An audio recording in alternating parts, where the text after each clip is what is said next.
I don't know how everyone else felt here, but Norm was sick for quite a while, and he got sicker, and I didn't know, and I talked to so many people who I was sure knew. I thought maybe I'm the only one that doesn't know, and so many people, he didn't want anybody to know. I didn't know. I remembered when he went, everybody in the community we all thought we were the only one that didn't know, and we were so upset that we didn't get a chance to tell him what he meant to us.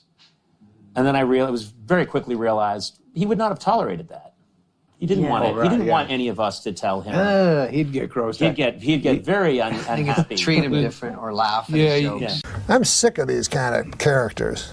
I think we should kill Hitler. Me and you go suicide, kill him. Right. It was like he died 50 years ago, probably. Did he? I didn't even know he was sick. Did want to bring up Norm MacDonald first, if you don't mind, and your thoughts on somebody who I'm sure you've known for quite some time. Well, I didn't know he was sick at all. It's sad. And one of the guys who loved him and always had him on the show, is a huge fan, is Jay Leno. And Jay's with us. Jay, how are you, sir? Good. I mean... Horrible. I didn't even know he was sick. Were you aware it's so of that? sudden. No, I didn't know he was sick. You know, he kept it all inside. Yeah. And, you know, he was a private person. And I had a really tough reaction to this one. I didn't have no idea he was even sick. This guy is my favorite stand-up, and I was shocked. I didn't know he was even sick. For obvious reasons, we lost Norm MacDonald this week, which was just, I had no idea that he was even sick. Did you know he was sick? No. Absolutely stunned. Had no idea that Norm had not only been very ill, but been very ill for a very long time. None of us had any idea. I'm used to say goodbye, nothing new to me. Baby, I'm trying to survive, and I know that you believe in a world with happy endings. So tired of pretending. Joke after his death, it'd be something along the lines of, I was relieved to find out that I died of cancer and not that O.J. Simpson killed me. Yep. I think it would be kind of like the epitome of an afterlife joke from Norm there. F. Lee Bailey said this week that if the defense only knew what Ron Goldman's last words were, they might be able to find the real killer. You know, if you ask me, Goldman's last words were probably, hey, you're O.J. Simpson.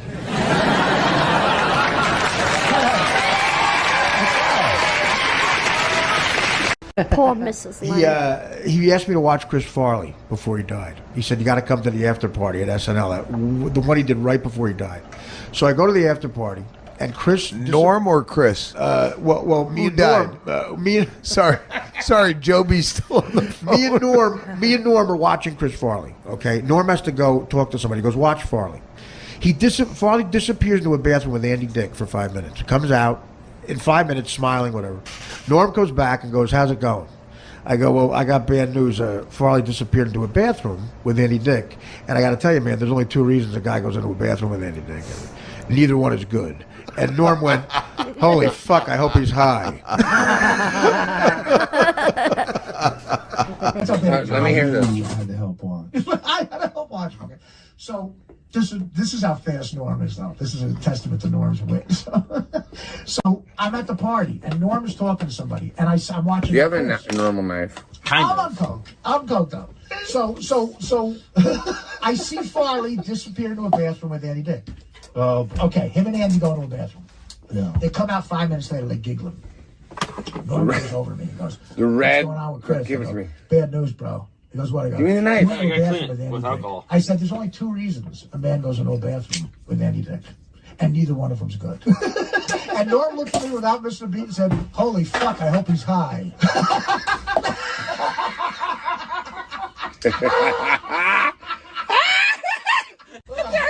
Do you get it? I never heard that.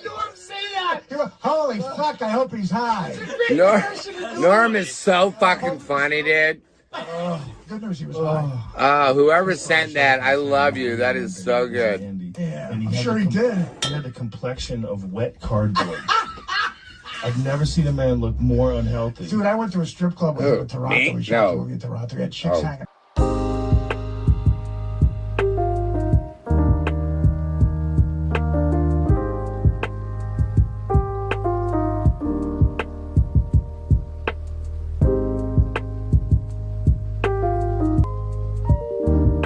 But you remind me of a guy that's good at fucking. I love it. Fucking and sucking. I watch old TV shows. Yeah. And it was the first Kojak. You remember Kojak? Telly Savalas. Telly Savalas. With the lollipop. Yeah, he had the lollipop going. So for the pilot, it was Crocker's first day. You know, Kevin Dobson played Crocker. Sure, Crocker. So he was just out of police academy. Green. They kept saying how green he was. Kojak had been around a long time. He knew everything. So he's, you know, has this green kid, and he doesn't know if he wants to be working with him. So what was happening was prostitutes were being murdered. Oh, my. He goes, go down and try to get some information from the prostitute's mother. So a little while later, Crocker comes back. I talked to her mother. She wasn't a prostitute at all. She was a good girl. Yeah. So Kojak's seen it all, right? So he takes this lollipop, he goes, yep, she was a good girl. Mama's apple pie. The 4th of July. She was a hooker!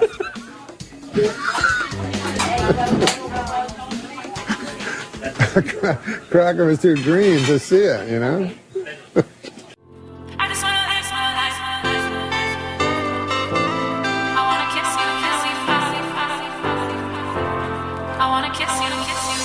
You told me that we should go our separate ways, but now. No, but Bob has a beautiful face, like a flower. Yeah, cauliflower.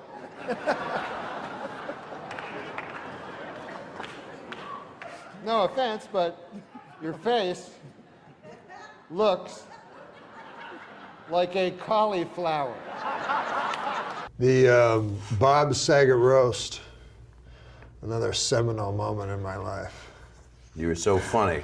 I have a lot of well-wishers here tonight, and a lot of them would like to throw you down one. A well. They want to murder you in a well. Seems a little harsh, but apparently they want to murder you in a well. It says here on this card. No, I think that that Bob should join the Ku Klux Klan. And that's not because he's racist. He's not racist. It's just that he'd look a lot better with a hood over his head on account of his face. How can you not get that? So many people Well, it's a just favor, talked yeah. about that. Oh, yeah. So many people said they couldn't figure it out. That's it. How could they not figure That's it out? what I think. I was like, it's all right if you don't like it, but don't think I'm mentally ill. They were like, what is he doing? I don't know. He's telling old jokes. NORM MACDONALD, God bless you. Watching your set was like watching Henry Fonda pick blueberries.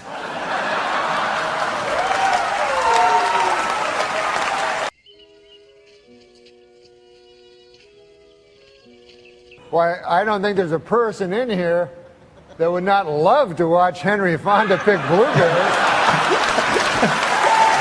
So it's time to do jokes. This is where we put in a big thing, jokes. Yeah. Two businessmen bought the Milwaukee Bucks for $550 million. They are very excited with their purchase, as this is the only legal way to own black people. Now that is here, and I read that. Well, you're not there. You know how businessmen are racist? They are. Yeah, so it's them being racist. They not are. You. The two businessmen that bought the Milwaukee Bucks for $550 million are racist, according they're to this. Fine, man. Give me one that doesn't offend many people. This is not topical. It's just about. It's as if it's as if it's about your life. You know. How come none of my friends ever have a dungeon? Instead, they all just have rape dungeons. So it's not a regular dungeon, is what you're saying. Dungeon. Thanks for again. The bus. I've never been thrown under an entire Trailways fleet. You asked me who was in the presence of Dean one. Martin at Hamburger Hamlet.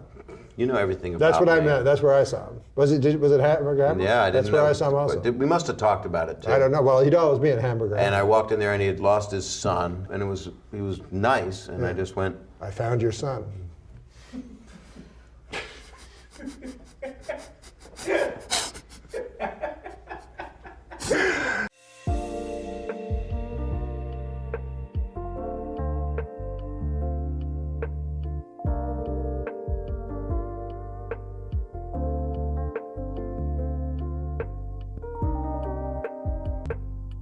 Bob was the first comedian that I ever saw perform when I was a boy, live, and I loved him. But one thing that bonds us as comedians is we're bitter and jealous, and we hate everyone else that has any success. But Bob, honestly, has never had an unkind word for anybody, and I love him, and I hope everybody else does, so I just wanted to say that. Thank you. Good evening, I'm Chevy Chase, and you're not even halfway through the show. As you may recall, I was the original anchor on Weekend Update. It was back a long time ago. I mean, I was back when the only person in Betty Ford was Jerry. You know, really never anticipated that I would be forever known as the guy who did Update the best ever in the world.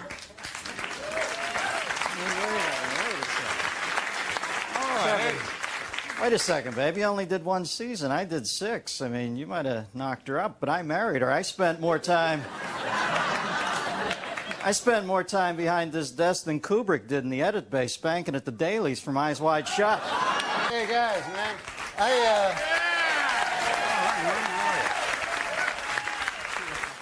I was just sitting at home watching the TV there. Yeah. And like, is there something going on here tonight? Norm, it's the 25th anniversary. Didn't you get the invitation? Oh yeah, the invitation. Yes, I got it. I got it in the mail. Right? It was the one where they invited me.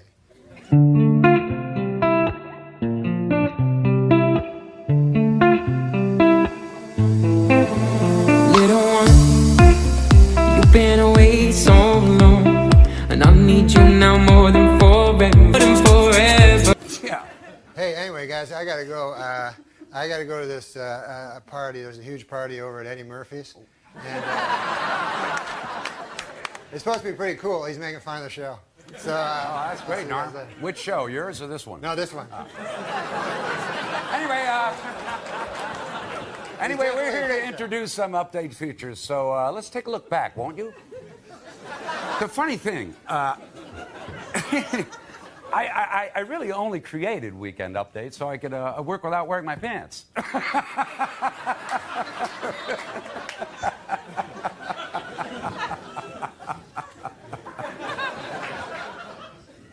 I did see that Norm was Letterman's choice to be his last stand-up.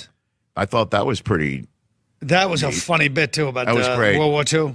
Well, which one? The funniest bit I thought of Norm's that he said was how your phones change everything now. Right. That is a picture. He's got one grainy picture of his great-grandfather, like separating the hogs on the farm. Right. But now, because everybody's got a phone right now, somebody from years from now, here's 1 million pictures of my great-grandfather doing everything in their life. And Norm's face when he did his grandfather. Yeah, so he's just horrified that someone's taking his picture. Like, just looking like in shock, like, don't take my picture. Yeah. Oh, that was a great bit. Oh. But didn't he do the Hitler bit, too? About Germany challenges the world. And then they fought the world again. Norm MacDonald, and this is not a slam on Comedy Central. Sure it's not. But, you know, this day's been coming a long time. Fucking, now listen. They had Norm MacDonald, who's like the most eclectic fucking Renaissance mad mind, hosting a goddamn sports show. That was their idea. That's called putting somebody in a fucking harness. He's hosting a goddamn sports show. Of course that wasn't... Sports is one of the many... He doesn't even like sports. He just likes gambling, so he knows a lot about sports. You're taking one of the most brilliant minds and putting him in a fucking... I hope your next sports show is hosted by Aaron Hernandez. I'm serious.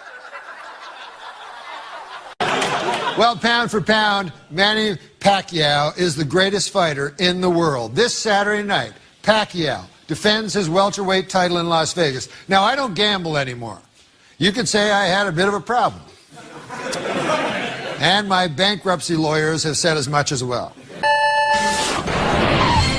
Hey, Neil, you bet $25,000 on Pacquiao to win. I'm telling you, it's a mortal lock. I like this Sugar Shane Mosley. Sugar Shane who? What? You never told me about this guy? Why is he on the cover? So anyways, I'm worried about this guy, and I'll tell you why. He's bigger than you, and he's blacker. And that's what I go on with my boxing. I always pick the bigger, blacker guy. This is a lot of money. I want you to look me in the eye. Are you going to win this fight? Yes. The fight is this Saturday in Vegas, and I just want to tell you this is a real ticket. This is not some TV horse. So I really feel good about it, but part of me wishes I'd bet on the other guy. Perfect reference there. Hey, now listen, did I hear some rumble that Brother Sandler sent out Maseratis to the cast of Grown Ups? Did you reap the benefit? First of all, let me just say one thing. Nothing's better than Nancy Pelosi Augustus reference. Pelosi Augustus. I'm still swooning over that one. Yeah, Stanley gave Maseratis to Spade, Schneider, Kevin James, Chris Rock, all of whom need one, by the way. Very bad. Exactly. What'd you get? No bitterness, but me and Norm MacDonald, yeah, we're splitting a zip car. And you split a zip car with Norm. It's like having one of those, those Christmas trees the drivers have that smells like North Slope Sensimilla. Yeah, this car. I don't know. They must have been smoking pot in here or something. Norm cancels on us once every 2 weeks, and I almost enjoy it more than him showing up at this point because he always wants me to talk to some ventriloquist puppet that he says is on the phone. A Holocaust tonight. What has happened to Norman? And then when he sees you, he's going to go, how come you never have me on your show? Nope. We tried to get you on. What? Nobody funnier, though. I mean, you got to give it to him. Nobody funnier. That guy, if I'm in a room with him for 10 minutes, they got to put the paddles on me because I flatline. When I worked on his sports show. Oh, yeah, you know him well, yeah. I gave him a ride. Then I was staying at Neil's house. Then they're like 2 blocks away in Santa Monica. So Norm goes, it's Friday night. We have off Saturday. Norm goes, you want to come up? I go, no. I go, because I think he's tricking me. Because if I say yeah, then I'm gay. Yeah. So I go, no, I don't want to come up. So I go up. He eventually talks me into going up. It's awkward. So then I leave. Then when we go back to work, he goes, yeah. Then Brennan drops me up. He goes, can I come up? I'm like, what do you want to come up for? He goes, I want to see. I want to see your apartment. I go, the guy must be queer. Like he goes to the whole thing. He's like the boss. He's my boss, so I have to let him tell the story. You know? I can't interrupt him. So funny. Yeah. Oh, No, it's classic. I didn't know that was one of his classic he's great maneuvers. at that kind of stuff. You say you're homophobic. No, he'll do it with anybody. I mean, we went shopping one time when we were doing the movie in Boston, and then the guy's like, he goes, I need to buy jeans. He just walks in and just announces, I need to buy jeans. Like, it's a store full of jeans, but he acts like, it's a fucking, whatever the jeans store is. Yeah. And he acts like, I need jeans. And then the guy's like, well, sure. What size do you like? He goes, and so-and-so. And he goes, all right, just go in the back of the boot. What? Go back there and you want me to take my pants off? Look at this guy. And he starts telling all the other customers, this guy just told me to go in the back and take my pants off. I just came in to buy clothes. This guy wants me to go in the back and just take your pants off. I'm in my underwear. Was he was saying that to him was somebody there with him, or was just? I was with him. Oh, the whole store's laughing, but it's like, oh my what? God. He just causes a fucking ruckus. That's classic.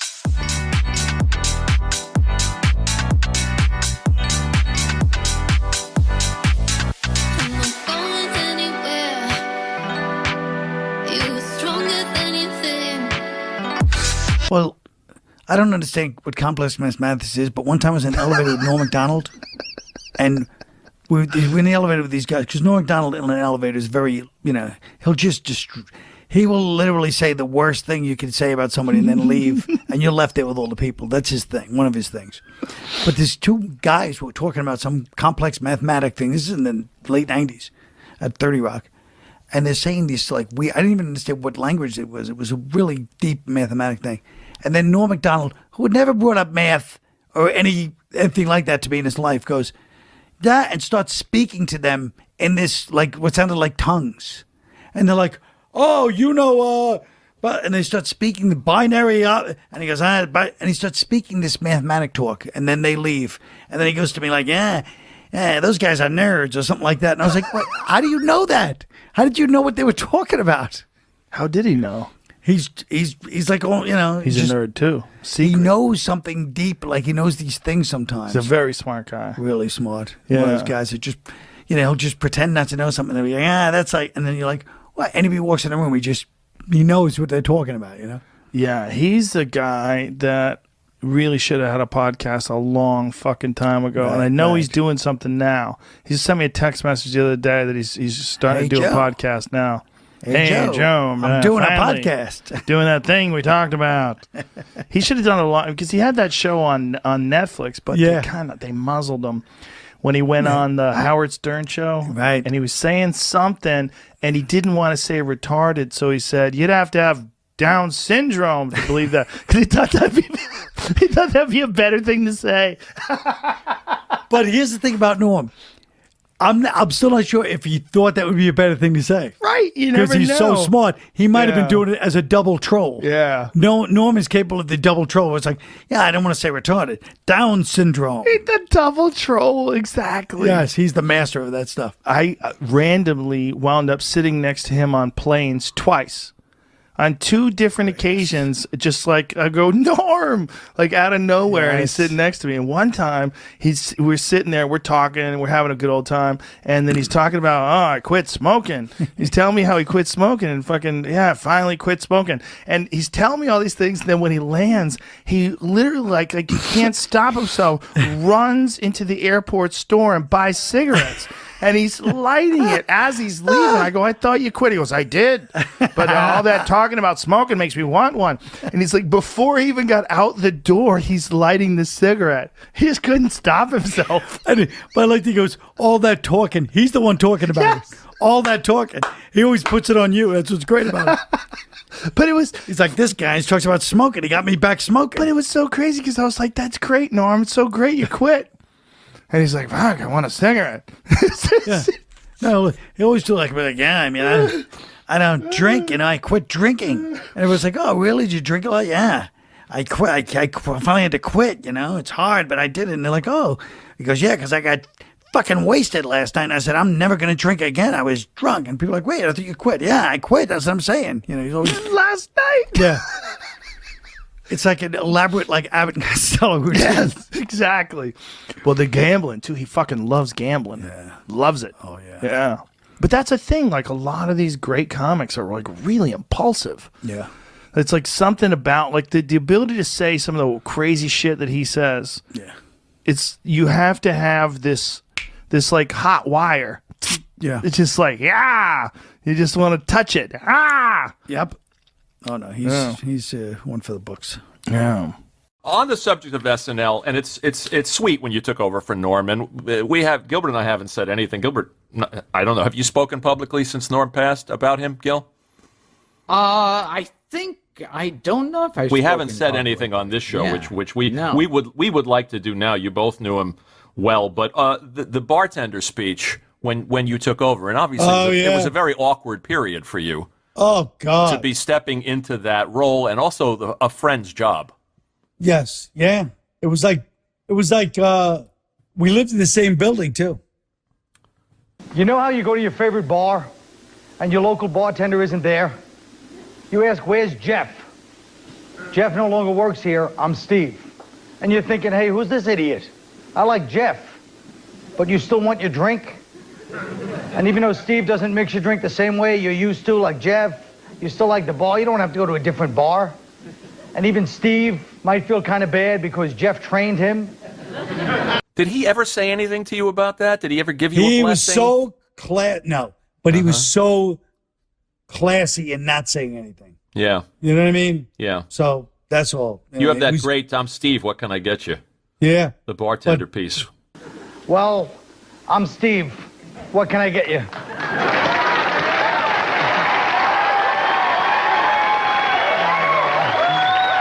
But I wish it would have stayed the way it was. But, you know, it is what it is. But yeah, Norm is, he's so funny. He was so distinctively funny. You know? Nobody like him, really. No, he had his own thing. You know what I mean? He was just very, well, like Gilbert. I mean, they just have their own, they march to their own drummer, even in a business where everybody marches to their own drummer. They both have that, you know, idiosyncratic thing where it just be like, this is how I am, and that's it. And it's great. But, you know, you have to tune to their frequency. You know, it's not like you can just, you know. You know what's funny about that first update you did? Here's Norm being fired, as we all know, by Don Ohlmeyer, right? Because of cutting too close to the bone with the OJ jokes. When in fact he was doing a public service by telling those OJ jokes. And I'm watching you do your first update. There's an OJ joke. It's like the third joke. Yeah. In the February issue of Esquire magazine, O.J. Simpson said that if I had killed Nicole, it would have been because I loved her very much. And then he said, and if I had killed Ron Goldman, it would have been because he accidentally witnessed me loving Nicole very much. Somebody should buy this guy a John Gray book, all right? You shook his hand once? OJ? Getting out of a car? Well, he was getting out of a limo? He was getting out of a limo middle of the afternoon. And I have no psychic energy. I've never had those kinds of things, you know. But for whatever reason, this was in an afternoon. He's getting out of a limo with a girl. It's spring break. It's packed with people. It's Florida. And they're like, hey, do you want to meet OJ? I go, yeah, OJ. He's greatest running back of all time. You know, great, charming movie star. I shake his hand. He shakes my hand. And he's not even looking at me. He's looking past me. And he shakes my hand. And I felt like a jolt of, like, evil. I swear to God. It's like the Dead Zone. That's what it was like. That's what it was like. And I was like, I go, that was weird, OJ. I love OJ. Well, that was weird energy, you know. Wow. So you picked up on something. I feel like I did, you know. It's, of course, in retrospect, but I remember telling people at the time, so.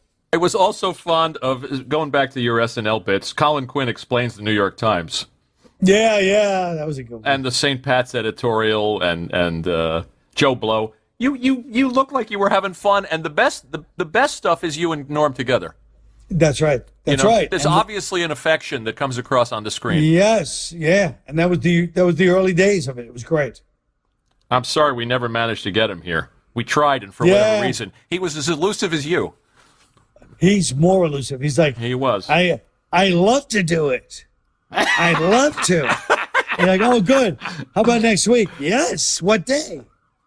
And you're like, okay. Yeah. He's like, all right, call him and we'll set it up. Next week is perfect because I'm doing this. And you're like, hey, I'll say Norm. Years later, what happened? What?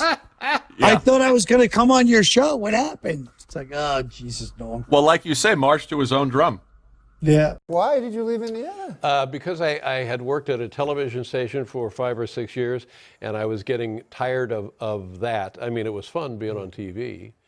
And then I went to a radio station and worked there for a year, and that was right during Watergate. And people would call up and ask me questions about Watergate, and I didn't know. I couldn't answer it. But I met Richard Nixon. No, you didn't. Yes, after he left office. How does it come about that you meet Richard Nixon? We had a guy who worked on our show, Frank Gannon, who had worked with Diane Sawyer as they were speechwriters for the Nixon administration. And Frank had maintained a nice relationship with the former president, and he was on the Today Show talking to Bryant Gumbel. And so he said to me, after we got done taping our show, he said, Brian Gumbel is taping these interviews with Richard Nixon. Would you like to come up and meet him? And I said, yes, of course I would like to come up and meet him. Now, a friend of mine had been on our show named Jeff Altman. And Jeff Altman loved Richard Nixon, loved everything about him, loved what he looked like, loved what he sounded like. He was fascinated by Richard Nixon. So I said, hey, Jeff, let's go up and we'll meet Richard Nixon. And he said, oh my God, yes. So we go up there. Now it's Frank, myself, Jeff Altman. And we walk in, and there was a little green room waiting area. And Richard Nixon jumps to his feet. And my first impression was he was a taller man than I thought. He seemed to be about 6 feet tall. And I always envisioned him as sort of hunched over and such. But he was tall, and the other perhaps greater surprise was he was very charming. Oh, Frank, he was so happy to see Frank, and he patted Frank on the shoulder and this and that, and we introduced everybody around, and Jeff Altman, and he was talking about Angels baseball and about how much he loved Carney Lansford, and it was going quite well. And then Frank said to the former president, Mr. President, what are they talking to you about? He said, oh, it's the usual deep throat. It's not much of a Nixon. Yeah. They want to know who Deep Throat was. And so he's just kind of fumphering around about Deep Throat, but in a jocular fashion. Mm-hmm. And then after that sort of settled down, he looked at Frank right in the eyes and he said, it wasn't you, was it, Frank? And it was just, I mean, for my friend Jeff, for me, for everybody, it was delightful. Because he was serious. Yeah. Who knows if he was serious? I don't know. Was it you? Was it Frank? You don't know Frank Gannon. Yeah. I know Jeff. It's so bizarre to think of Frank Gannon as deep. Yeah. Straight to the heart. I went a long time acting like I wasn't broken apart by you.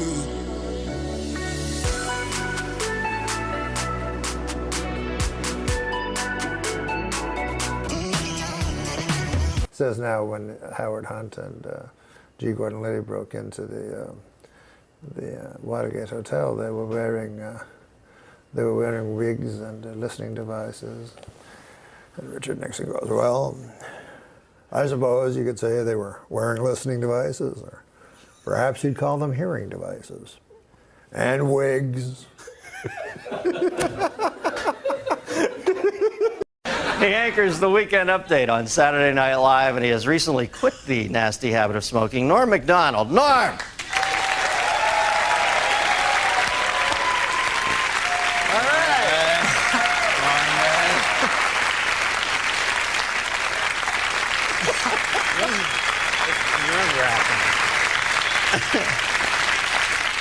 Now, you're a young iconoclast, Norm. You know, the kids, they get you. What?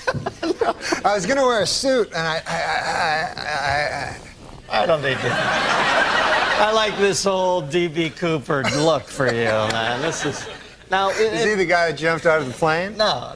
He's married to Alice Cooper. Now, the thing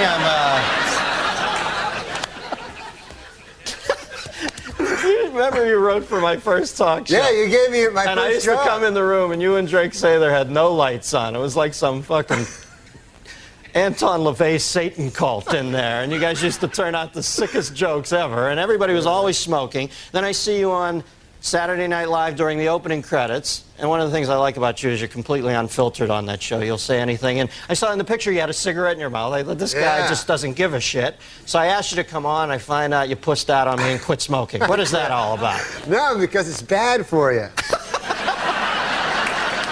They have these fucking things on the side. You have to read the fine print where it says, it's bad. Now, when did you first start smoking? I started smoking when I was a kid, like when I was, I think I was like 14, and I thought, I'll look really cool like if I start smoking, because I didn't get along with anybody. So I started smoking. Wouldn't you know it, I did look cool. All of a sudden, all these broads like me and everything.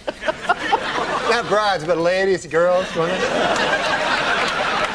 And it was hard though, man, because I was guilty about all the time I smoked, because I always thought, You know, I always knew it was bad for me, you know?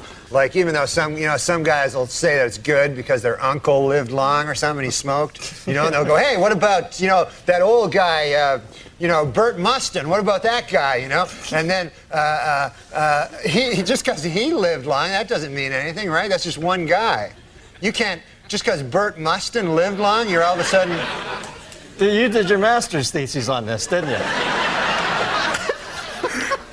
Now, did people bother you a lot when you're smoking? Were people pissed off when... Yeah, people don't like when you smoke, you know. They're bothered. Like, I gotta admit, though, secondhand smoke is bad. Like, I don't like... When I smoked, I didn't like secondhand smoke. Yeah. You know? I like that first-hand smoke because you get to suck it right out of the cigarette, you know? And the secondhand... Any fucking thing that's already been ingested by someone is not as good, you know? You know what I mean? Like a pork sandwich is delicious, but after a digested pork sandwich, that's fucking shit. You know? You can't fight that logic, Norman. You cannot?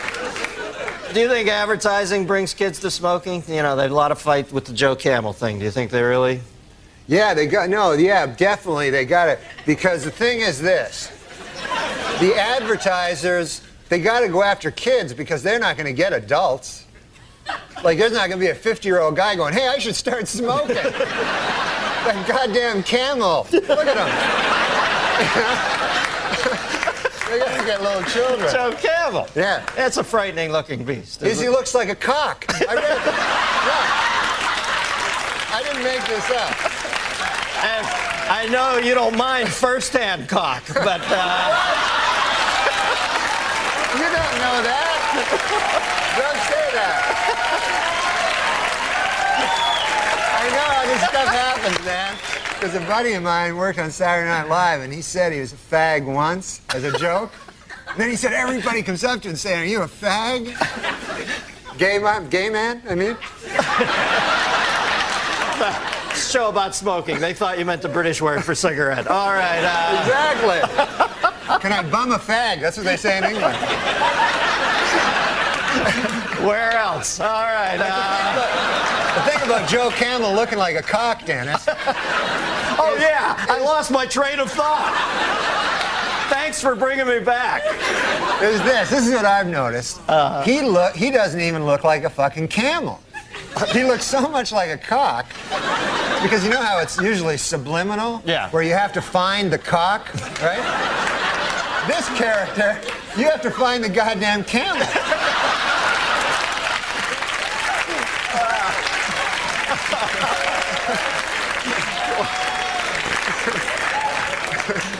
Yeah, believe me, when you only get 2 humps out of a cock, it's not worth smoking. All right, now, line 2, we got a phone call for you.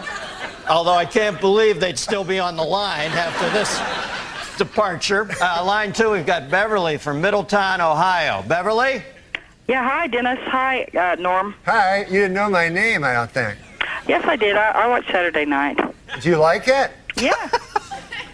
I liked it when Dennis was on it. I watch Dennis every Friday. Get out of here. You're great at that, man. You're great at this. You know why? Because you don't give a shit about Dennis. You know what I mean? It's like the best thing you can do. Whenever I'd go on, they'd go, what's it like following Chevy? And I like Chevy. He makes me laugh. What the fuck do I think about Chevy? I'm trying to make a living here. Right, you know what I mean? Yeah. And when I see you, I know you're thinking the same thing. Like, screw Dennis. I'm killing. Okay. Anyway, go ahead. What's your question? Okay, since nicotine is such an addictive drug, do you think someday you'll have to have a prescription to buy a pack of cigarettes? Well, you know, they always bring up the Constitution and talk about how we should still have the right to a militia and all that. But let's face facts, this country was built on tobacco growers. So, you know, if you're going to start changing... If you're not going to change one thing because it comes from way back then, you can't change this either. There are farmers out there who make a living. Tobacco is one of the crops that got this country going. So, no, I don't think they'll ever make it illegal. Yeah, no, they shouldn't make it illegal. I know. I think Norm's backing me up on that. What motivated you to quit? Well, I guess I read this thing about how it was like a phallic symbol, and my doctor went in. He said, you probably have an oral fixation, which you know what that means. Let's not kid ourselves, right? So that's why I always smoke like cigarettes instead of cigars, because if I'm gonna have I like a little white thin cock, you know? Are we back to cocks again? I go away to Ohio, Middletown, the center of the universe, to take a nice clean call, and then I space out. I'm thinking, I can't listen to Norm for a second. I gotta get a time cue here. I come back and you're talking about having a thin white cock in your I don't have a thin white cock. In my cock, you mean? No. In my mouth. No, you misunderstand. Oh, what I'm okay. saying is this. I'm just saying don't make the mistake of thinking I fucking listen to you. I just want to make it clear about that cock thing. I was just saying, if I ever was gay, if they like suddenly made it mandatory or something, then I would choose the smallest cock, and I would like a guy that came fast. I don't know. I thought the subject was cock. No, cocks is next week. I'm sorry. Does that answer your question? Yes, it does. Norm MacDonald, ladies and gentlemen. No, just thinking, because they have that Viagra thing out. Yeah. And the other day, Bob Dole came right out and said he was one of the first. Yeah. And you don't want to hear about Bob Dole's cock,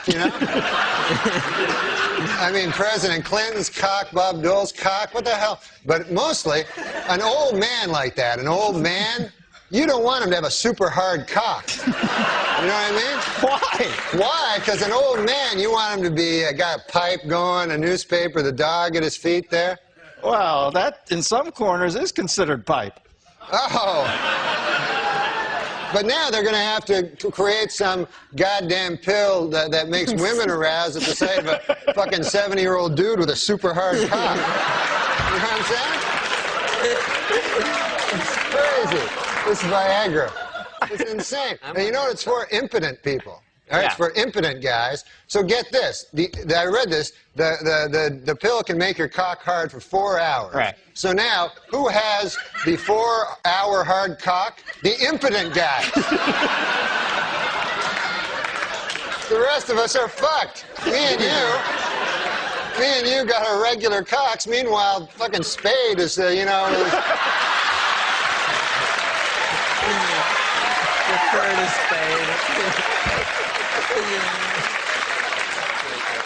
Oh, man. I didn't see it. I didn't see it coming. Dude, I know you didn't. He brought it all around and then a vicious rip kick into his best friend's gut. Once there's too much cock talk, I try to just zone out for a minute till it goes back the other way. If there's too much cock talk, this guy has fevered nightmares all night. Dreams, I mean, like sweaty, fevered dreams from the cock talk that's been all over his head. Why bury me twice? He's killing me. No, he's a good man.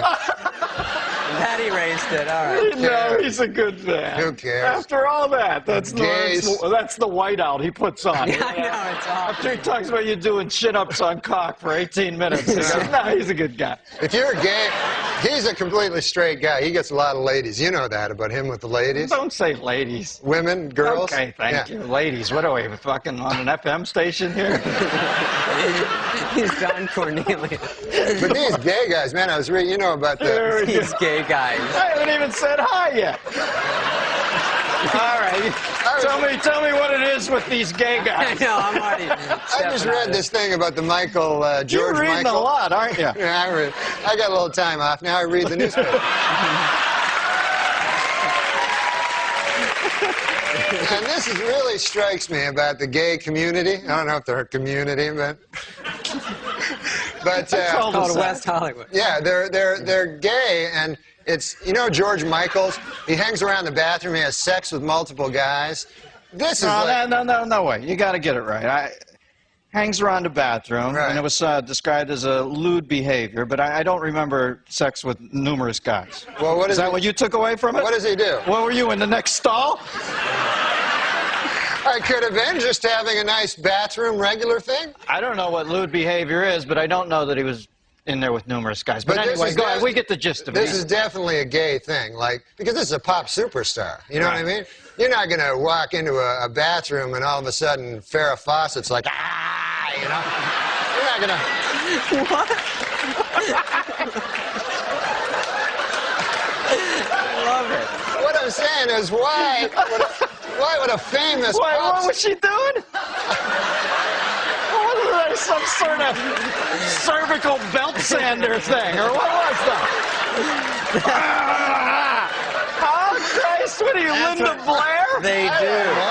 That's what they do. Right? That's what ladies that I know do.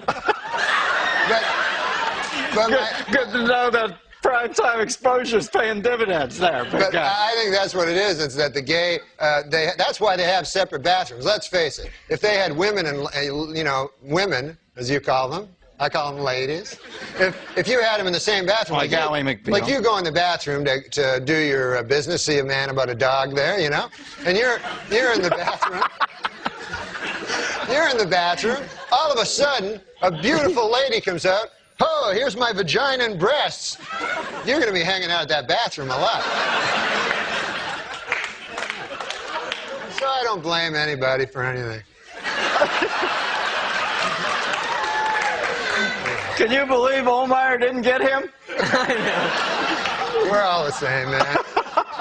Have you ever met Olmeyer since then? Don Olmeyer I met once, yeah, after he fired me. Yeah. Then I went and visited him in his office, which it wasn't an office I've never seen. It was like a wet bar and a bunch of weird sports trophies. He's a big sports guy, you know. Yeah. So he explained it to me what happened, but he did it all with sports stuff, you know. Like he said, man, you see, you're the number 3 hitter, but now you're going to be number 8. And then later on, Ken Griffey will show up. I didn't know what the hell he was talking about. And then I said, well, Christ, man, what the hell am I supposed to do? And he goes, I don't know, just walk it off, you know. And I'll put it in sports terms why you got fired. You were fucking with OJ too much. That's exactly why you were fired, man. Well, I don't know. That's his buddy. Yeah, it's his buddy. Yeah, well, that's why you got canned. OJ's a good guy. I mean, he's not... We got to end on that, Normie, but there's what they'll remember you by. OJ's a good guy. Man. Thanks for coming on. Norm MacDonald and David Spade. Stick around. New songs on the radio sounding fake. Prince and Genesis were better anyway.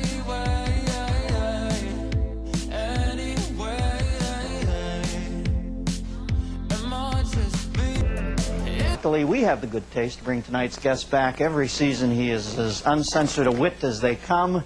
His new sitcom, The Norm Show, is on ABC Wednesdays at 9:30. Please welcome George Wendt, ladies and gentlemen. They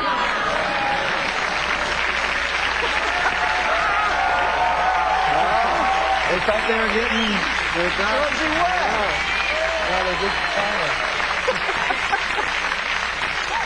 Norby! How you doing, man? How are you? I'm all right. How's it going? Year in, year out, my favorite guest. Ah, you're a good man. Because you have no inner barometer of how far to go. Well, no, because it's HBO. I like to be dirty, you know, and it's fun. You know what you are? You're like a profane child. That's how I think of you, because you always say, I like to be dirty. Then you go up on this Pynchon-esque cock rant for like 3 minutes. Yeah, cocks are ugly, and Joe Campbell's a cock, and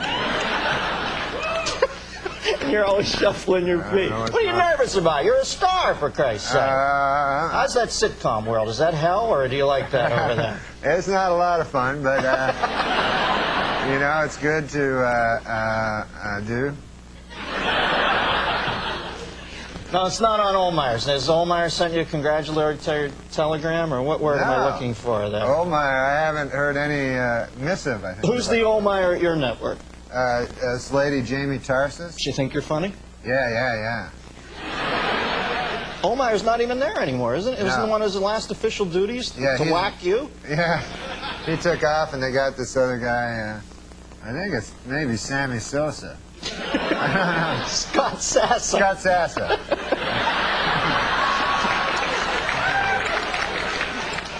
All right, now, I want to do a Rorschach thing. What flashes into your mind when I say bad taste? What do you find bad taste? Well, there was this performance art guy, I remember in New York, that his whole big thing was he'd take a picture of our Lord and Savior Jesus Christ of Nazareth, and then... Oh, that's Jesus Christ. Yeah. And then his whole act is he'd piss on it with his cock. Wow, you know, at least he showed respect. He could have pissed with his, what, arm? Oh, you're right. So I thought that was really and horribly bad That's over taste. the line, as far as... because Jesus Christ, you know, he died for the guy's sin, and then the guy pisses on his picture. And it was a picture of Jesus dying for his sins. Like he was on the cross going, oh, I'm dying for the guy's sins. And then this guy's like pissing all over it. But, you know, when Judgment Day comes, he's going to have to face Jesus Christ of Almighty of Nazareth, you know. And Jesus is going to say, hey, asshole, what's with the peeing on my picture? Yeah. That negates every other good thing he ever did, you know. Yeah. He's like, you don't piss on my picture. Yeah. You don't want to come up to the gates of heaven, God's leaning there with a nunchuck strapped around his neck, you know. How do you go, I'll have some performance art for you while the fucking devil shoves some coal up your ass.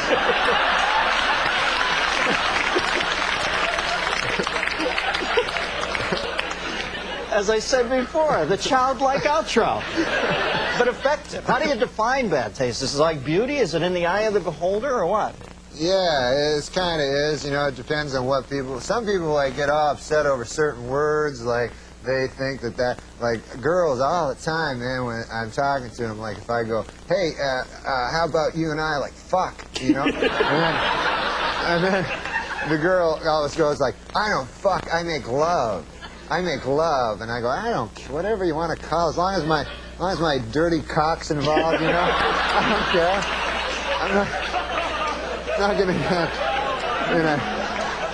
Not going to get in a semantic argument. You know, you can call it making a grilled cheese sandwich as long as there's a lot of me doing that kind of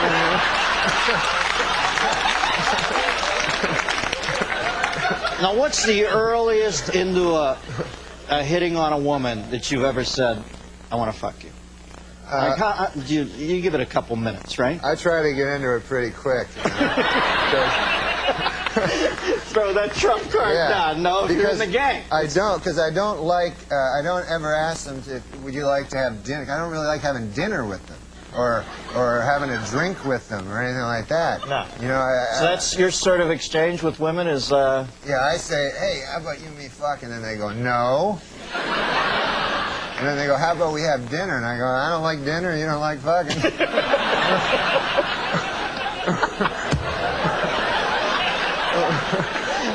So it's a pretty basic thing you have with women. Kind of a basic exchange. I'm not good with girls. When do you remember first being cognizant of bad taste? You know, because when you're a little kid, everything's kind of funny. You know, like farting is explosively funny. Right. When do you remember first being able to differentiate between bad taste and good taste? I know when you're a kid, you'll say anything. Like, I don't remember much, but I have a little boy, you know, a sweet little boy. You have a son? Yeah, he's a Norm, good boy. I didn't know that. You didn't know that? Yeah. Ah, you want to say hey to him? Yeah, hey, well, you he can't watch this show.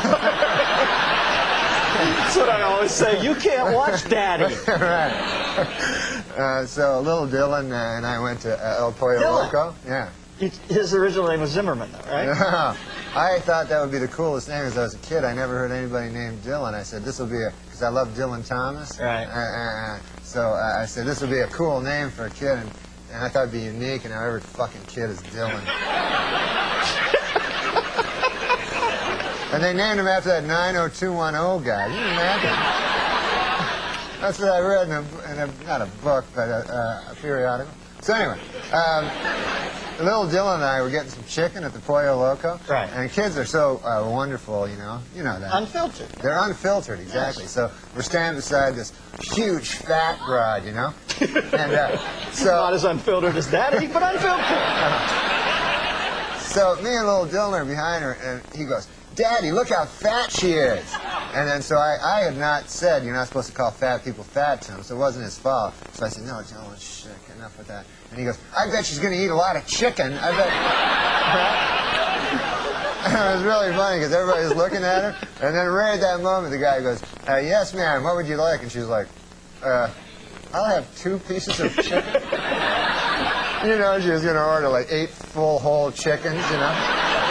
Well, how do you know that? Yeah. How do I know that? Yeah, maybe she wasn't going to order 8 full chickens. Oh, no, maybe she was... because right when she ordered the 2 chickens, she did like the shifty eye. You know. I don't do a good shifty eye. So. You're behind her in line and yet able to discern the subtle REM-like movements of her eyeballs. You got me on that one, man. I made that part up. You don't even have a son! For the purposes of that anecdote, I am not Darren. I thought you were going to be quick and say, it was Linda Blair!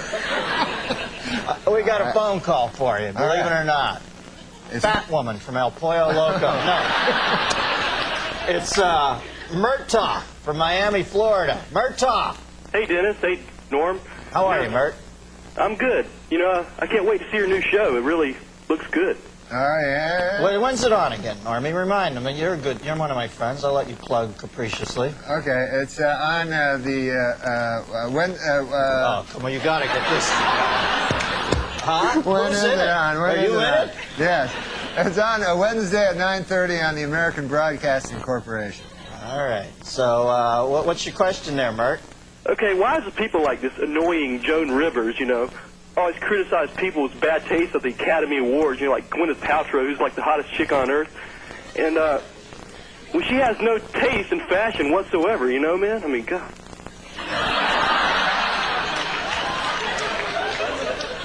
Well, I don't. You know what? I feel awkward here because I met Joan Rivers once and she was so nice to me and so funny. But I agree with him to some extent when she gets like lays into Kathy Bates or say, you know, Kathy Bates never did anything wrong by her. And I just think there's that slight tinge of desperation in Joan sometimes nowadays. You know, that she'll say anything and that kind of. Yeah. I don't know. Sometimes that makes me uncomfortable. But you know, she's a good dame and she does a great show there. I hate slamming other celebrities. Yeah. You know what I mean? Remember when Spade did that? How he lived his life in fear? To Eddie? Well, to Eddie, you know, to Eddie specifically, people, right? but Spade used to do that Hollywood moment. Spade, he's a great guy, he's one of our best friends, but he was always scared shitless because he made his whole thing out there just trashing people, and they would get pissed and call him, and he was always like living in fear. He never goes to Hollywood parties because he's afraid somebody's going to kick his little Sputnik ass. You know? Right, because everybody he insults is like 2.5 feet taller than him. Now, Norm, have you ever done anything in your long and storied career that you consider specifically to be in bad taste as you look back on it? Maybe at the time you thought it was a good play, but you look back on it and you think that was in bad taste. Well, sometimes, like in stand-up, I'll do jokes that are like one time I was doing this thing in San Francisco, and they were all gay people in the audience. They told me, so I figured I'd do San Francisco? Yeah. No. So I figured I'd do stuff about gay people so that they could relate to it. Yeah, it's warm up. They love that. And so I was talking about, because I went to this gay pride parade, and I saw in it there were these old men and old ladies like with these signs that said, "We are proud of our gay son," you know?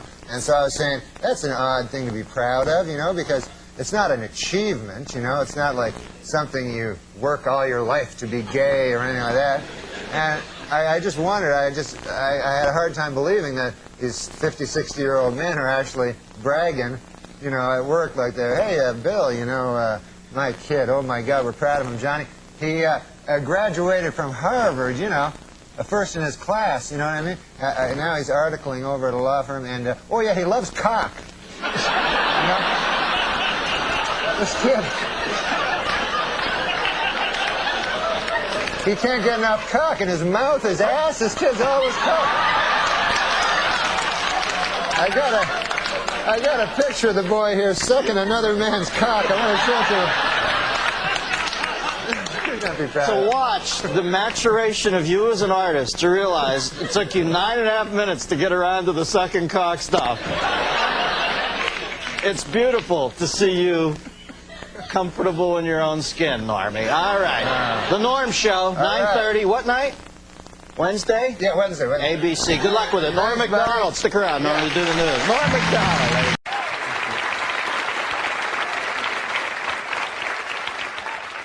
Now, Norman, you're an inventive guy. Which of the current batch of inventions has tickled your fancy? What do you like?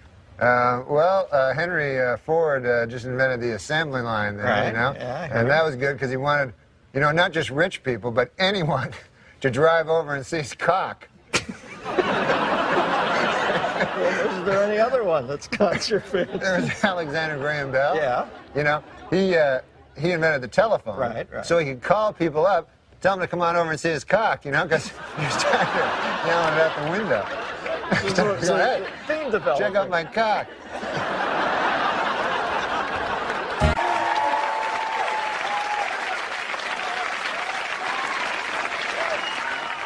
So, Norm, I hear you just got back from New York City. What's happening in Gotham? Oh, my God. Well, the big thing is the new Empire State Building. Have you seen this? I've heard. I have not seen yet. Oh, it's crazy. What I'm interested in is the original architect's blueprint, you know? Yes. It called for the building to be painted flesh tone, Dennis, with a large rounded head so the architect could lie on the street and pretend he had a 1,000-foot cock.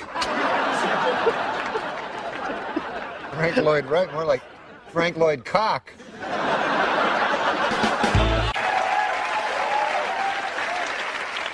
So, Norm, tell me, what's your take on this whole Cold War thing? Well, my brother works down at the UN, right? And you remember last week when Khrushchev was banging his shoe on the table? Crazy bastard. Yeah. So my brother was sitting beside him, and Khrushchev, like, he accidentally slips, and my brother gets hit right in the cock. With the shoe? Yeah, by Khrushchev's shoe. So my brother turns to him, he says, "Hey, you hit me in the cock again, you dirty commie, I'll bury you."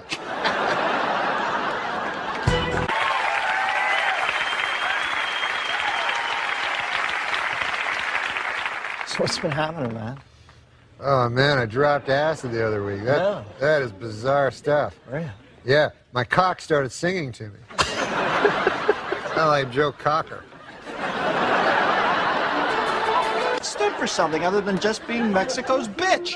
I say if President Clinton 296 doesn't snap us out of this downward spiral we're in, we dump his gay ass. Next election process, we clone Jesse Ventura again, bring him back. Hey, Norm. Hey, you know what I think they should put on the dark side of the moon? What? Vast fields of bioengineered hydroponically grown cock. Yeah, you know, like a backup supply just in case our earthbound supply of cock might run out one day. Cock tucked away for a cocky day. Exactly. Look at my head, man. It looks like a cock. It does. Cock. Cock. Cock. That's just my opinion. I could be wrong.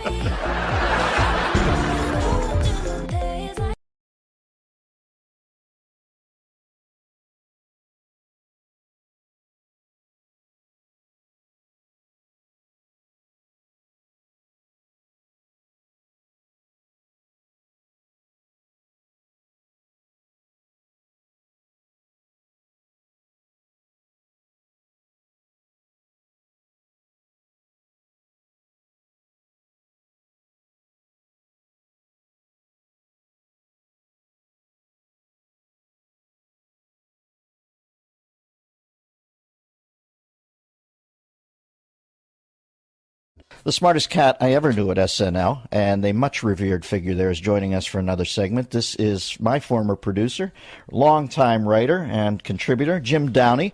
Jim, I had Norm on the show yesterday. I always thought Norm, from the first second I saw him, was just a flat-out misanthropic genius. I always gave him a wide berth as far as time schedules and that, because I just said, well, I'm going to grab Amadeus and tell him he has to be here to do busy work. You know what I mean? That isn't going to happen.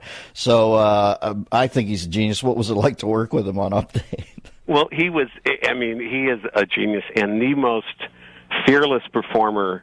I mean, he likes people to laugh at his stuff. He you know, he enjoys that, but it's sort of one of like, you know, half a dozen important aspects of what he does. Mm-hmm. So that if he really loves a joke or a bit, he will happily go out there and do it, whatever the response is.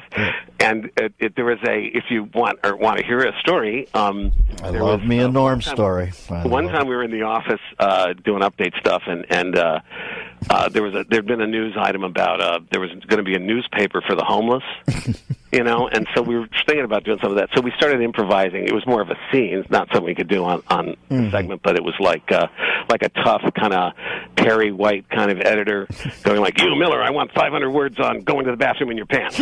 You, Immel, give me something. Give me a human interest thing on urine stain matter. You know, that kind of thing. Yeah. And like a lot of like photos, maybe some, you know, a little human side, you know, what are, you know, pets, that kind of thing. And so nothing came of it, and I sort of forgot we had the conversation. And then the first meeting we have after the summer, Norm comes in and goes, "Hey, Downey, remember that, you know, that thing we were talking about there with the, remember that thing with the newspaper for the homeless, you know, that thing, the homeless newspaper?"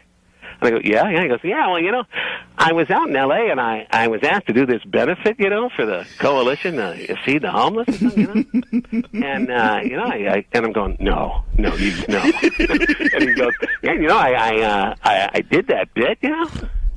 They hated it. Hated it. All right, you tell me now. That's the Andy Kaufman part of the joke, or is he actually surprised that they hated it? That's what I can't quite figure with Lord. I know.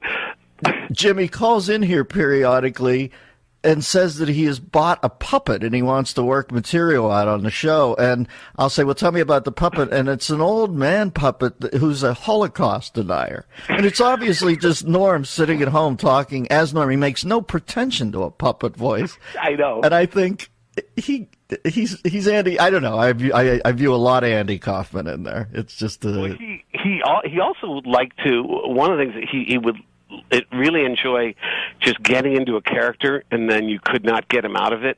Like he liked doing old man stuff. Yes. Like being an old geezer and complaining about aches and pains and stuff like that. And then you go, okay, Norm, now seriously, now we actually have to talk about it.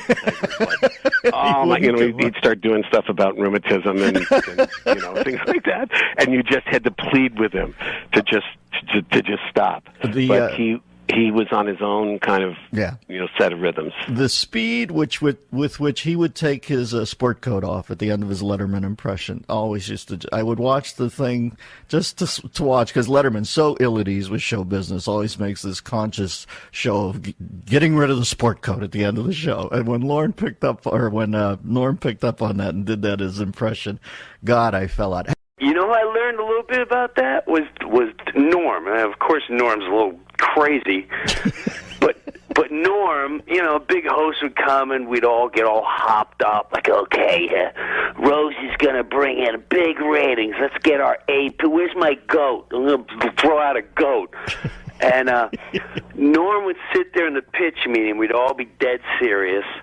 You know, Will would throw out, I'm going to do a cheerleader. Right. This one and that. And Norm would be like, yeah, I got a sketch right, you know, you're going in your pants, you know? And you're just walking around, and you're like, yeah, I'm the guy with the in my pants, you know? I hate this guy. And you look at him like he was nuts, but he knew what he was doing. Yeah, Norm knew exactly. Listen, one of the single funniest things I've ever seen in my life is when he did Letterman, how quickly he would throw the sport coat off at the end of the sketch. Nothing made me laugh harder than Norm doing Letterman. And I said to him, what's with the sport? You know how Letterman, how ill at ease he is with show business. Yeah. Norm said, that's all I had at the beginning. The essence of it was his discomfort. I said, this guy's a freaking genius. He is a genius. He would warm up the crowd. Now, when I would warm up the crowd, I would warm it up like I was playing the Garden, and I wanted to teach everyone a lesson. If I'm cut from tonight, I want you to know I should have been on. That I was a badass. Yeah, I'd warm up the crowd. Norm would go up behind me, and he'd go, hey, you know, Jim Brewer and these guys, he's got all these great impressions, you know. So I said, well, I better learn some impressions. So, are you guys all ready? This is my newest impression of these. I love it. Because here's Ed Sullivan. And I'm like, he's really going to do Ed Sullivan? Like, why would you? He goes, Ed Sullivan introducing the Beatles. And he goes, ladies and gentlemen, it's the Beatles. Well, I got to work on that one a little bit. I'll see you during the show. He's got a little Andy Kaufman in him, Norm. He likes to frustrate, titillate a little, but then periodically he'll say something like, I feel sorry for the homeless guy's dog, because the dog's thinking, this is the longest walk I've ever been on. Norm's hosting a sports show now, Jimbo, on Comedy Central. Oh, that's dangerous. You and I both know that can be very. Yeah, but that is a panel I volunteer for because I want to be in the blast site of that when that goes off because that is going to be a. Hey, now listen, did I hear some rumble that Brother Sandler sent out Maseratis to the cast of Grown Ups? Did you reap the benefit? First of all, let me just say one thing. Nothing's better than Nancy Pelosi Augustus reference. Pelosi Augustus. I'm still swooning over that one. Yeah, Stanley gave Maseratis to Spade, Schneider, Kevin James, Chris Rock, all of whom need one, by the way. Very bad. But exactly. What'd you get? No bitterness, but me and Norm MacDonald, yeah, we're splitting a zip car. And you split a zip car with Norm. It's like having one of those, those Christmas trees the drivers have that smells like North Slope Sensimilla. Yeah, this car. I don't know. They must have been smoking pot in here or something. Norm cancels on us once every 2 weeks, and I almost enjoy it more than him showing up at this point because he always wants me to talk to some ventriloquist puppet that he says is on the phone. A Holocaust tonight. What has happened to Norman? And then when he sees she's going to go, how come you never have me on your show? Nope. We tried to get you on. What? Nobody funnier, though. I mean, you got to give it to him. Nobody funnier. That guy, if I'm in a room with him for 10 minutes, they got to put the paddles on me because I flat. I went to a tennis match in Indian Wells. Yeah. And I saw Rafael Nadal play. He's my favorite. Rafael Nadal. Explain to the folks who Rafael Nadal is. Oh, my God. No, of course, Rafael Nadal. I'll explain. Okay. Rafael Nadal is a tennis player, only 26, but seemingly beyond his prime. Great player. Abs like... Great player, but here's the thing. You like his abs? Every single You seen his time abs? he serves and returns, he picks his underwear out of his ass. He does? Yes. I've never heard There's that. a I've never video seen of it. that. Show it. I brought it. There's a video of that? Yes, I brought it. Well, how could that... Can we roll that off the schneid? What? It's too much bread and butter. You can't do that in public. This man is a genius. That's all he does. What if he was a dentist? Hello? Oh! Hello? Oh, he smelled it. Oh, what was that all about? You know what I was thinking, though? Do you remember the girl that got stabbed? Know the end is day, nobody's gonna change. You won't ever leave. On my mind again, I'm still not tired of it. Can make you want me. And I might act okay, say things will stay the same. Say I'm not. Have you met Norm MacDonald before? I got to work with Norm, and I guess I mean I hope he doesn't mind if I tell him because this is a very endearing. Oh, Last Comic Standing. No, I did. Right? I did That the was season before. Okay. But I got to work with him 1 week, and we. What did you do? Oh man, I watched every single set he did, and it was so cool. And we actually got. You know what? I already got into the story, so I got to tell it. Yeah, let's hear it. Yeah, that's fine. He wanted to get high. Yeah. And so I was like, okay, I don't really get high before shows, but afterwards, cool. And Sure. he's like, no, now. Well, when Norm MacDonald says now, right, you say yes. Yeah. Correct. And he goes and hands me the joint, and I was like, okay. And then he hands it back for a second hit, and I was like, no thanks. And he goes, what's your problem? And I go, well, I'm just worried I'm going to repeat a joke, and I still have to go up and bring you up because the opener was on. Right. And I was hosting. So I still have to go up there and bring you up, and I just don't. I already did some jokes earlier, and I just don't want to tell the same joke again. And he goes, "That's insane. You're an idiot. Smoke this." and so I smoked it, and then we go inside, and I'm so high. I go, "I'm just going to bring you up. I'm not going to do any time. I'm just going to bring you up." And he's like, "No, do a couple minutes." And I go, "No, please, just let me just bring you up." And he goes, "No, do 5 minutes." This guy's doing really well. Give me, take a little, do a little time in between. you need a little buffer between comics. Yeah. Right. I said, okay. So I went up there, and I was so high, I was like, I don't even remember what I said in the first half of my set, so I'm just going to tell jokes that I haven't told in years.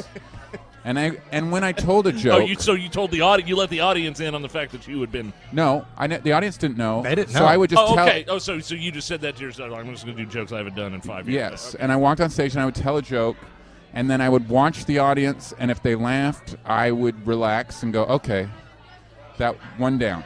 And I did that the whole set. It was horrible. I was so stressed out, and then I just said, ladies and gentlemen, Norm MacDonald. And I look over to my right, and there he is walking the opposite way. and the feature turned him around and pointed him to the stage. Over here, Norm. That's how high we got by accident. By accident, like you tripped on a joint. But I mean, I love the peer pressure from Norm, though. That's awesome. It's like a high school and middle school all over again. And he's my hero, so I just, for me, I was a little worried about him. But then he walked on stage and he opened it up with this great bit, and he was crushing. Right. He was destroying, and then he got the light, and then he started to wrap it up, and he started to tell the joke he opened with. And I started to freak out. I was like, oh no. Oh no. Yeah. And the audience thought it was a joke. They thought he was being Norm. Sure. But when he delivered the punchline, and it was the same punchline, they realized he had just forgotten his joke, and they didn't laugh. They felt a little betrayed, and he walked off stage in complete confusion. And that bit usually kills. And then the feature goes, "You told the same joke twice, you idiot."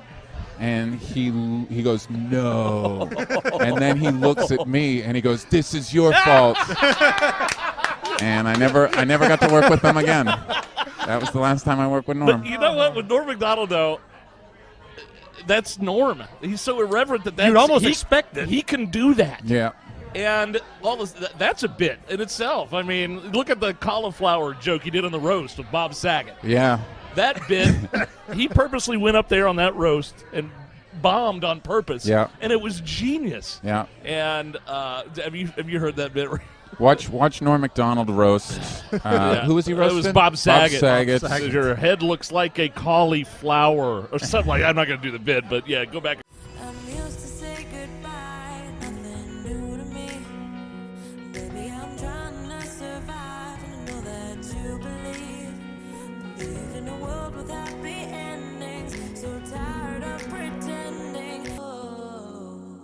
Oh, why It not? smells like a fucking pot dispensary in here. Oh, Norm, let's stay on track here.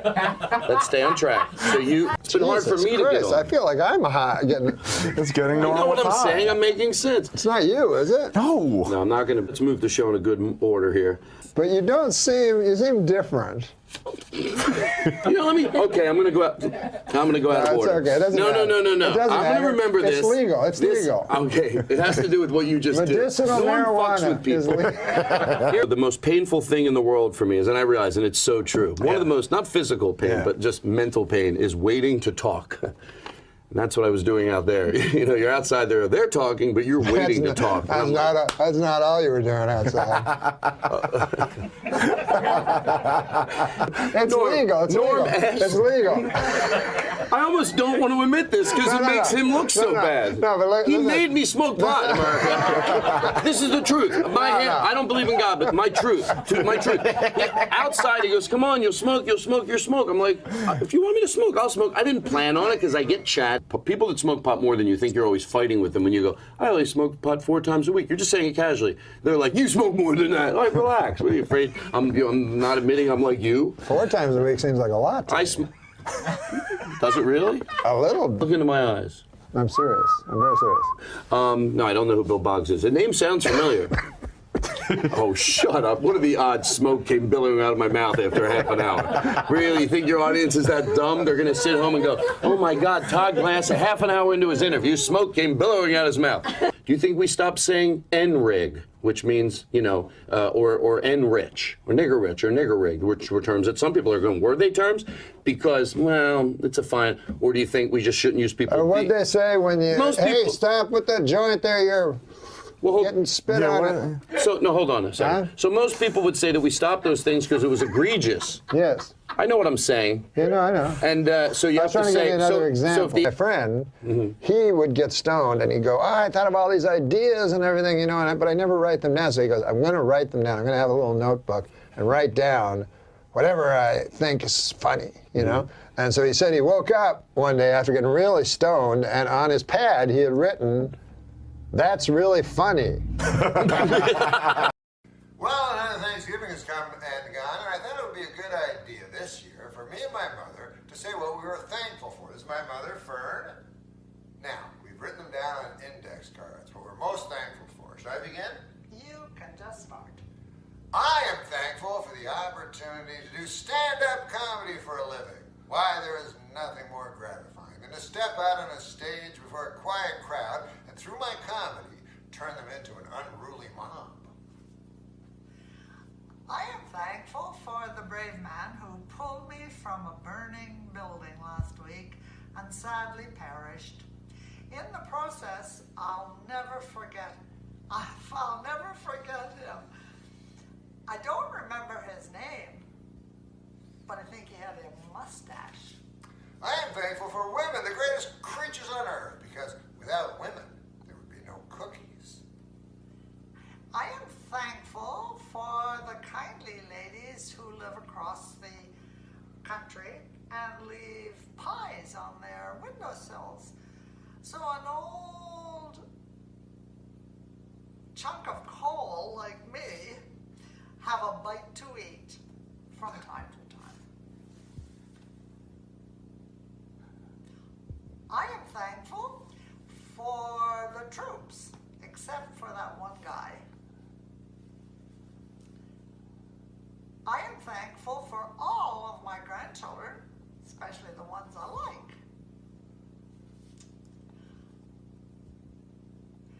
I am thankful for the fine young men and women of the LAPD, along with the Burbank Police Department, who joined forces this year and finally solved the baffling murder of Bob Hope. And finally, I am thankful for friends without which it would be a cold and dark place. Yes, friends especially like ones where Joey gets Chandler a duck.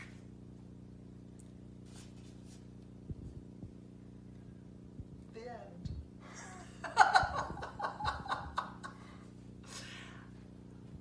I hope everybody had a really happy Thanksgiving. Why you going high? Push me to the side. Just keep going on and I ain't getting tired. Yeah, you try to crucify all the good inside. You going come now. The last one. Okay. I went to the doctor the other day and he told me you are what you eat. So I ate a bowl of Count Chocula. I went home and became a Dracula! Oh, good Lord! Excellent. That's enough nonsense for one day. I'll write it all down and hold it out here. I'll have somebody. And that's what I need. If you're going to do all these, I need a person with what do they call them? A what? Cue card. A cue card. That's it. I need somebody with cue cards. Don't you think? I think it's a little early to be a diva. I think it's too late to be a diva. Have fun. Roseanne, this is what Kevin Nealon told us. Tell him that story out of me again. He doesn't have his own anecdotes. No. All my 90% of my anecdotes come from Kevin Nealon, but he told this real doozy about. I should talk to him. Yeah, you should. So I can have some fun. He said during Roseanne's Roseanne had a talk show. Remember that? Oh yes, yes. So one time, the guest was Joe Pantoliano, and she didn't know who he was. You fucked it up! God damn it, oh motherfucker! See? I'm a guest on there, and now it's time to introduce the next guest. And she says, okay, this next guy coming out, he's a great actor. He was in Risky Business. He was done all kinds of stuff. I just love him. Ladies and gentlemen, Joe Pantoliano. And he comes out, and as he's walking across the stage toward the desk, she goes, oh, I know who he is. I know him. You don't even have your own stories. You take other people's stories and fuck them up. Very good. I'll tell you the story, but it's fucked up. But she's like Joe Pantoliano. She goes, this next guy's Joe Pantoliano.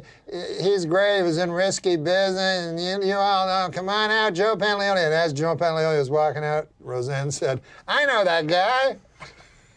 Now, see, you already fucked it up. Yeah. So now when he told it the right way, that's my role. It didn't work.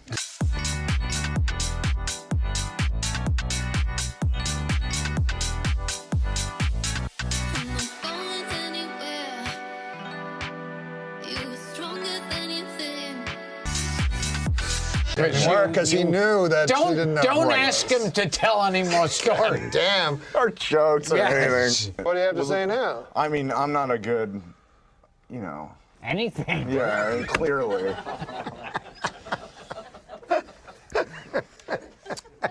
I mean, it's like... Gilbert is not looking at your slow burn that you've been trying to perfect. It's not, I mean...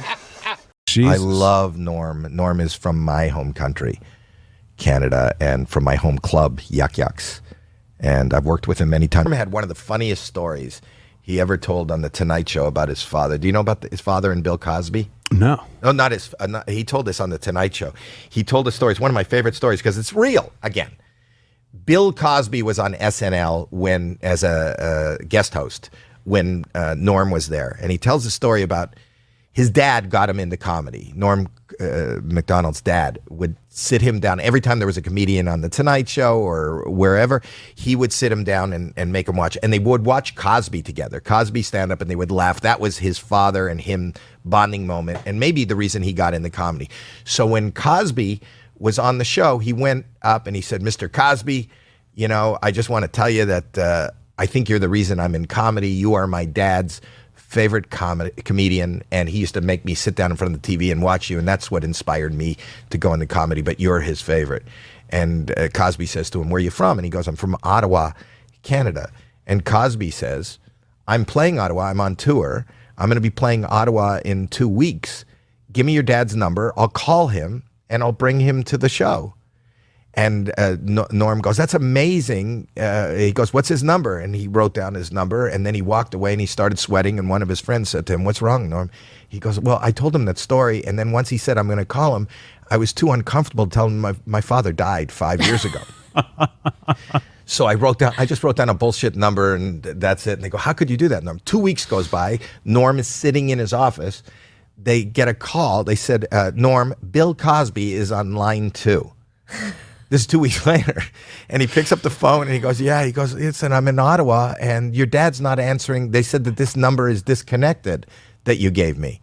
What is his number? And I can't remember for the life of me the end of the story, but Norm was stuck on the phone and he didn't want to say, oh yeah, I forgot to tell you that he's dead. Like at what point do you kind of break this to Bill Cosby? It was one of the funniest real uncomfortable, and that kind of comedy is the kind of comedy that when people are uncomfortable. And when Norm MacDonald told that real life story, it's really funny, but oh my God, his father's dead. He's in a, it's How like. do you get out of that? Yeah. Yeah, there was no way. Was there an ending?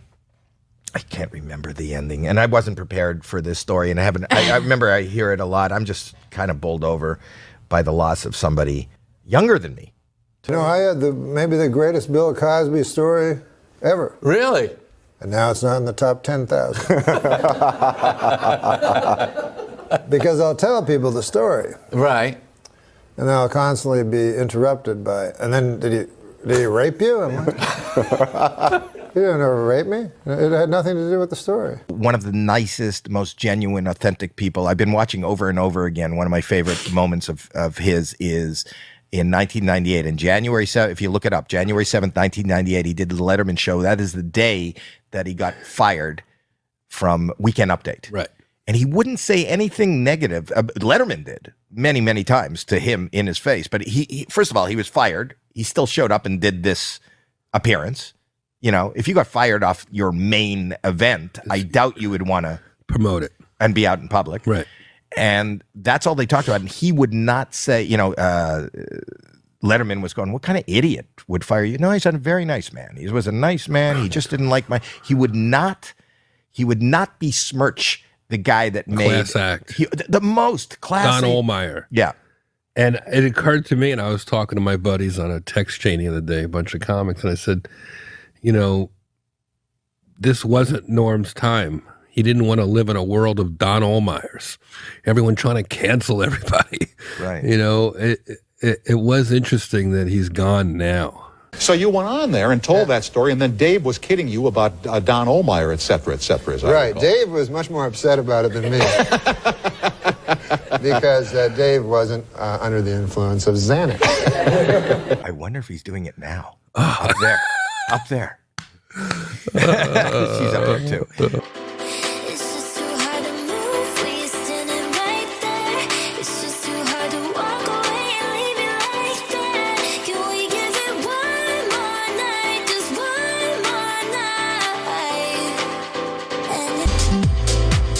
My favorite of all of the hosts of these types of shows is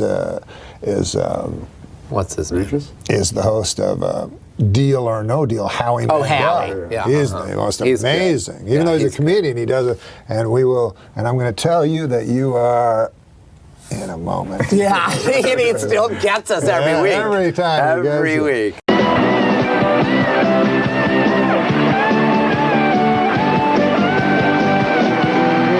Okay, folks, before we continue, I have an announcement from the management. Would the owner of a Glock 9 with the inscription, "Too Puffy with Love," please pick up your gun? It's at the hospitality suite. Oh, I have an announcement to read. I almost forgot. I was told to make this announcement. Table 10, wherever you are, table 10. We're sorry your waitress hasn't been there in a while. Larry King just married her. So...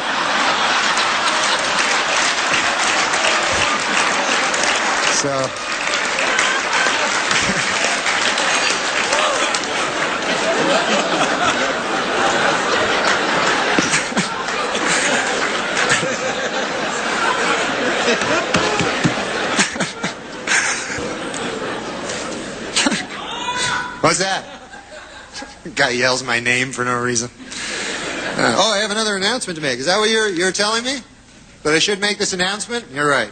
You make a good point with your incoherent gibberish. Here it is.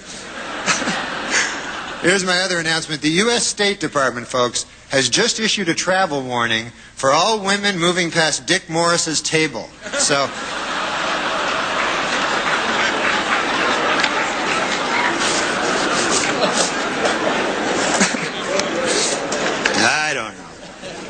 I don't know. Well, that's about it for me.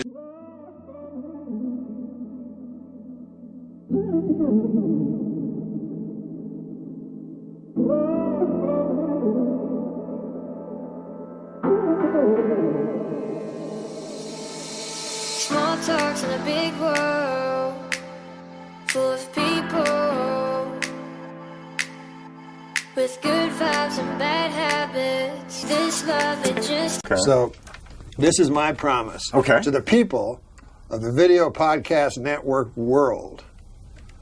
I will not eat a single morsel of food until Margaret Thatcher is dead and buried. She died 3 weeks ago.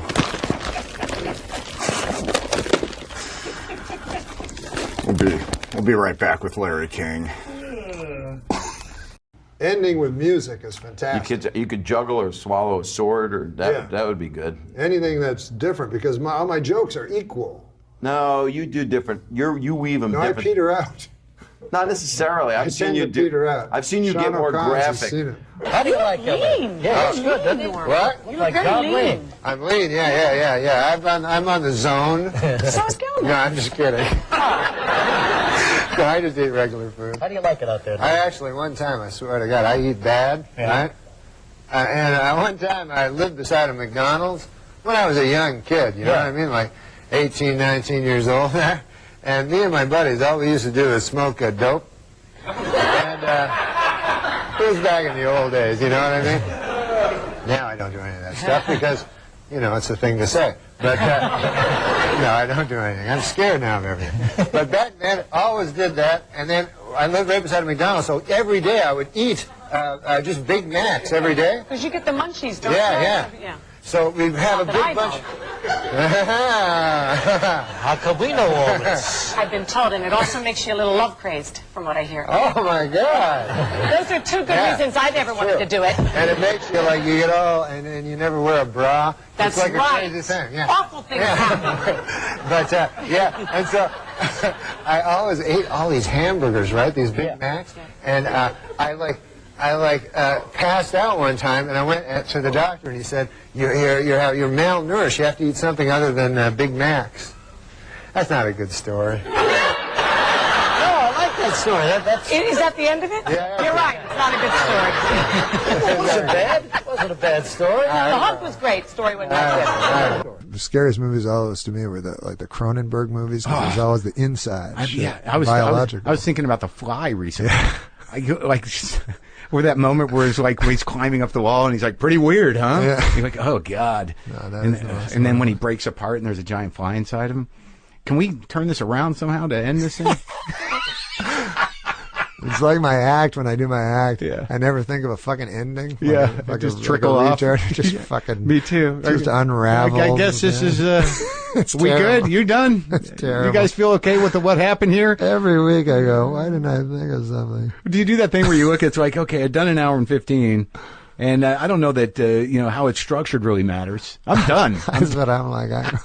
And then I know people are kind of silent. They're like, "Where's the what's big the matter ending?" with him?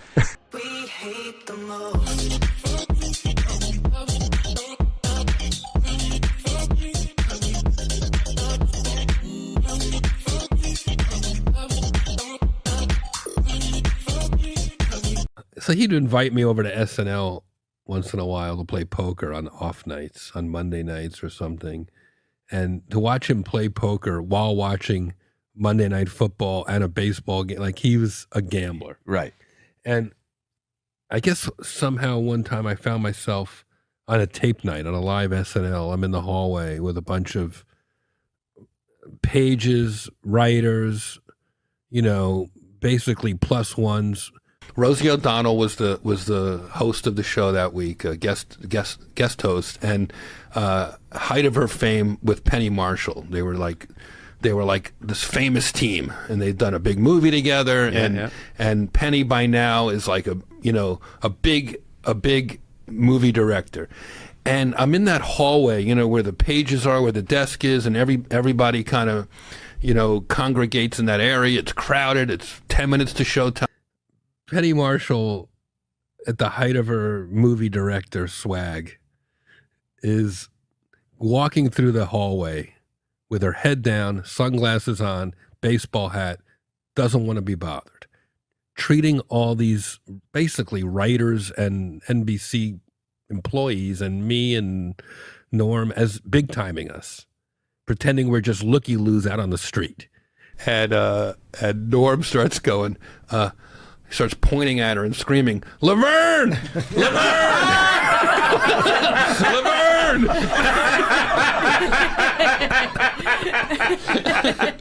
A month later, I think he was fired for telling OJ jokes. But it really shows that he just wanted to tell the best. Laverne! Laverne! Laverne! And she didn't look up. She never knew it was Norm. She was just gone. Oh my gosh. And of course, the whole hallway's falling down. Like, I wonder if he's doing it now. Up there. Up there. She's up there too. Wow, those are great stories.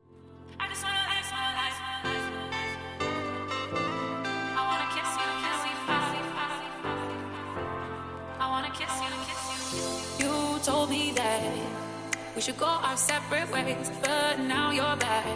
4, 5, 6, 7, 8 for me. Survival has the separate corporation. Give us any chance, we'll take it. In Milwaukee, Wisconsin, a man allowed his 8-year-old daughter to take the wheel of his car, and an accident ensued that damaged 7 other cars and injured 6 people. Which once again proves my theory, women can't drive.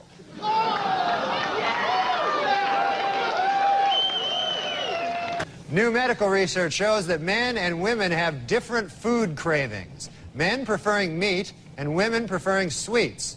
Scientists trace this back to caveman days, when men had to go out and hunt for food while women sat on their fat asses eating chocolates.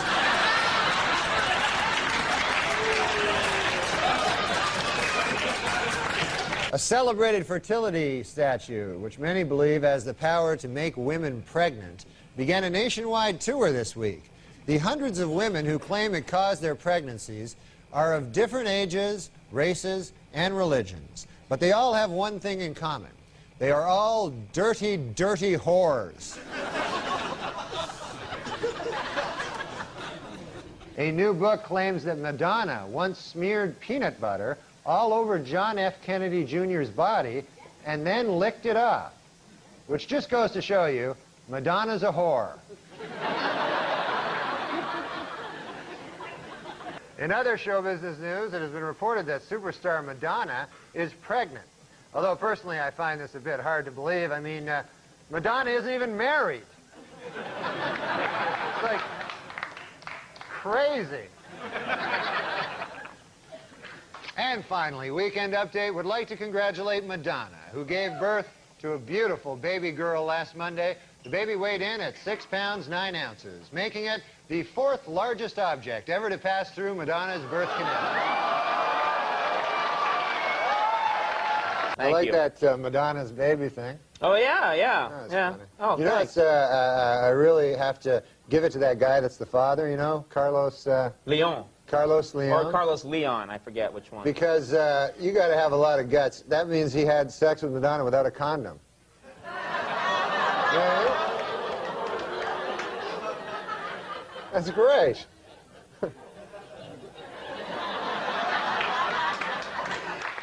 Pop singer Madonna was outraged this week when a tabloid photographer snapped her picture while she was breastfeeding her new baby. Apparently, the baby was blocking her nipple.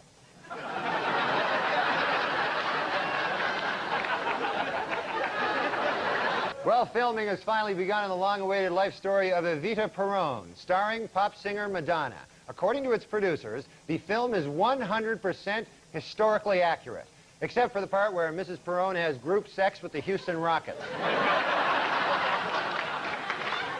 Texas millionaire J. Howard Marshall may have died 2 months ago, but as we see here, he and wife Anna Nicole Smith can still enjoy a romantic evening at home. Former Playboy centerfold and Guess jeans model Anna Nicole Smith collapsed this week after she suddenly realized that she actually had sex with this guy.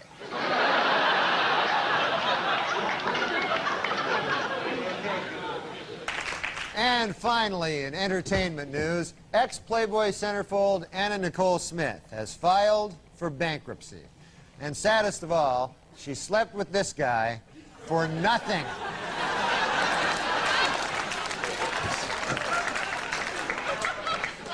Well, the Learning Annex in New York is offering a new course to teach women how to smoke cigars. The fee to enroll in the class is $100. The fee to watch the class is $200. According to a new study from Yale University, in order to duplicate the physique of a Barbie doll, the average woman would have to grow to 7 feet, add 5 inches to her bust, and trim 6 inches from her waist. So ladies, you have your mission, now get to it. Hollywood prostitute Divine Brown has written a book describing in lurid detail exactly what she did with Hugh Grant. The book sells for $25, but for $35, she'll show you.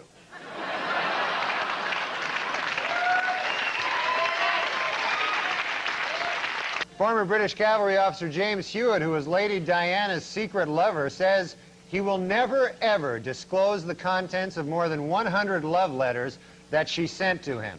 This, according to Hewitt's new book, I Banged a Princess.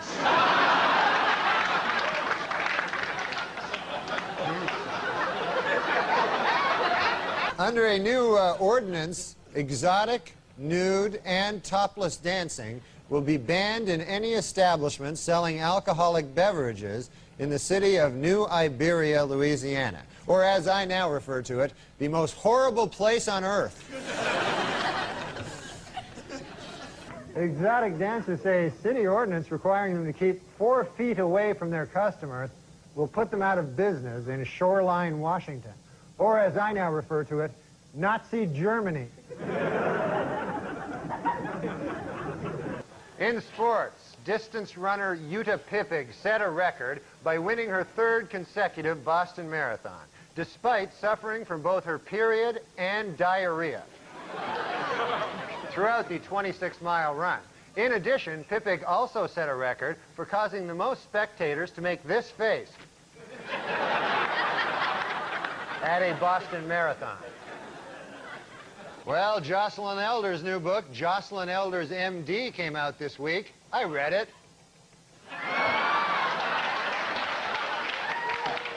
After closing out a successful first season, the WNBA is considering several changes to improve the level of play in the league next year. Among the proposals, extending the playoffs, increasing salaries, bringing back the three-point line, and replacing all the female players with guys. The WNBA officials expanded to 10 teams this week, adding franchises in Detroit and Washington, D.C. But before you get too excited about the new additions to the league, remember, all of the players are still women. They stink at basketball, that's the problem. Other than that, it'd be a good, good game, but they're... The next time I watch a WNBA game will be the first time I watch a WNBA game.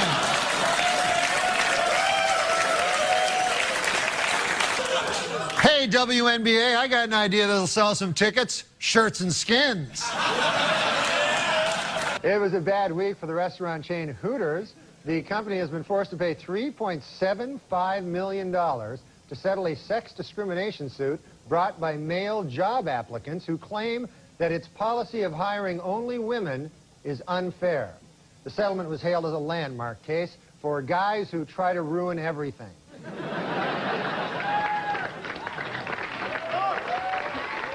According to a new survey by the Women's Vote Project, women would be more likely to vote if they could send in ballots by mail or if polls were open longer.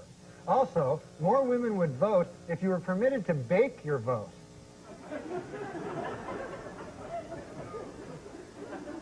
They like to bake.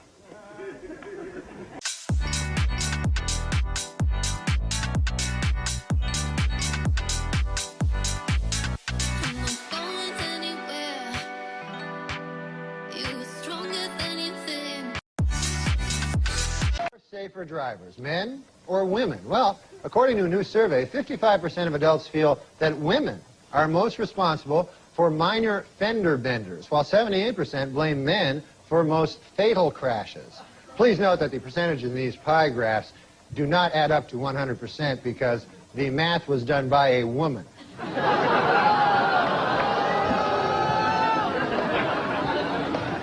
For those of you hissing at that joke, it should be noted that that joke was written by a woman. So now you don't know what the hell to do.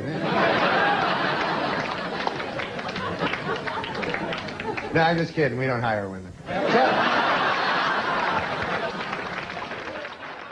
This is my move. First of all, I'm not good at getting ladies. You're adorable. Thank you. So are you. Thank you, gentlemen. Sean, nice to meet you. Norm, nice to see you. Let's talk about. I will say Kiki does not need tricks because I've never seen as breathtaking a girl in my life, and her smile is so genuine. It's unbelievable. Why are you doing this to me? You're so sweet. Oh, I know. That's just...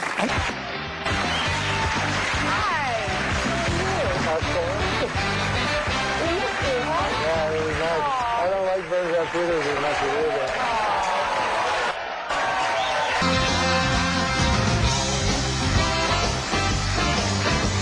do. Where are you headed off to for your dinner break? My stupid friend.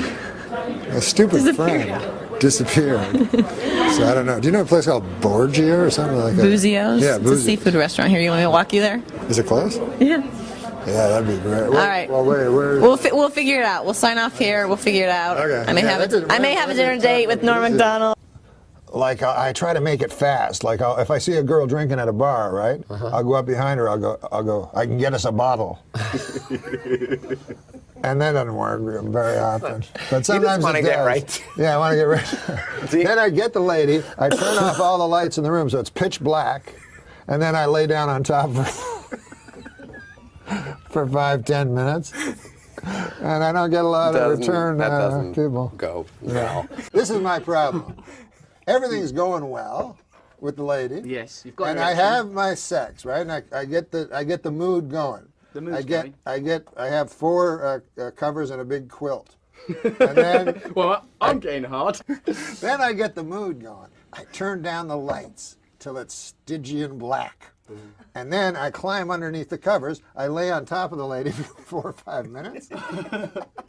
And she doesn't seem to enjoy it. No, it sounds like an assault. I go, listen, basically, I'm not a fancy guy. Fred, you know that. Really? I always thought of you as a fancy My guy. thing is, like, for a sexual encounter or something, I like to lie on top of a lady. I don't need a lot of fucking shit going on. One girl will do it. Yeah. Are you currently That's exciting enough for you. Are you That's currently good, in a relationship, or are you playing the field?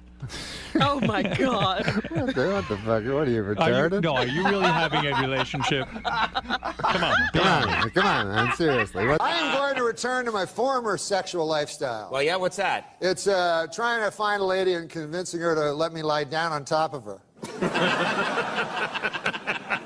That sounds so romantic the way you describe it. I want to lie down on top of you and take a nap. What do you? What's the fastest you ever met a woman and made love to her? Because you hear stories in entertainment about sometimes women throwing themselves at you. No, it's never happened to me. You're going to bullshit me on my podcast? No, it's never has. Have you ever made love to a woman? I don't think women throw themselves at guys. Of my stature, at least. I mean, I've seen women throw themselves at Adam Sandler. That's the only celebrity I've ever seen a woman actually throw themselves. Yeah, that happens to him because he's cute. You're a little bit shifty. Women don't know what to make of you. No, but girls like me sometimes. Yeah, well, you're very twinkly and warm and affable, and you've got an innocence about you. People will love that. It's because funny guys are attractive. Yeah. Funny's hot. You've done a lot of impressions. Funny. Most Look awkward at him. He's like, come really? on I've ever heard in my life. Yeah, like when I was young, they say they like kids with good senses of humor. Yeah. But I don't know if you got this, but I was always funny, but girls would just go, "You're weird," not funny. They go, "You're weird." Yeah. Yeah. And the least funny guys in school. They would be the funny guys. They got all the pussy. I mean, the guys that were just like, I don't know, they didn't even have to, they could be from the right side of the tracks, not the wrong side, and they could just be just like a guy with a fucking crew cut, never made a joke. Sometimes you'd see guys, like I knew this guy, I don't know if have you ever met a guy who's like, you don't even understand it, but it just gets women all the time, and it's like very mysterious. Yeah. Like I know this one guy literally got a different woman every night. I'm not even exaggerating. I asked him what his secret was. He said he was a serial rapist. So for him, it was just I don't think that counts. perfect. No, but when I was on Saturday Night Live, guys would come on, and they were handsome guys. Yeah. And they were convinced they were funny. And the publicist would go, "Oh, this is going to be a real this could be really good for Gabriel's career because he's so funny, you know. And then the fucking guy wouldn't be funny at all. And I came to me that, you know how they always say, like, women like guys with senses of humor. It turns out they just laugh at handsome guys. Yeah, exactly. The bar is lowered a lot. Yeah, I mean, when you think about guys that are that got into comedy, it was usually because they weren't good looking. You needed some way to get women to pay attention to you, so you cracked wise. Is that what they say in Canada? I never did anything for girls. I mean, I've always heard that stuff. But you're a good-looking guy. I mean, you've always been tall, dark, handsome. You're the classic, you know, lean, you know, pretty eyes. But my motive in life was never girls. I mean, I hear that, like, people buy cars to get girls. Yeah. And they do jokes or play the guitar or stuff. Yeah. But I don't know. I never had that motive. One time I was on a sitcom, right? So they say, in this episode, you go out with an older lady. Is there any older ladies you'd like to go out with? So when I was a kid, there was this movie MASH, and Sally Kellerman came out of a shower naked and was every child's fantasy. You know? So I immediately said Sally Kellerman, forgetting that now she was 75. Right. So she shows up on the set, and I have to kiss her, and so I overdo it. You know what I mean? Like, because I'm embarrassed. Yeah. Because that's what I'm like, kind of. So instead of just kissing her a little, I'm like, ah, and.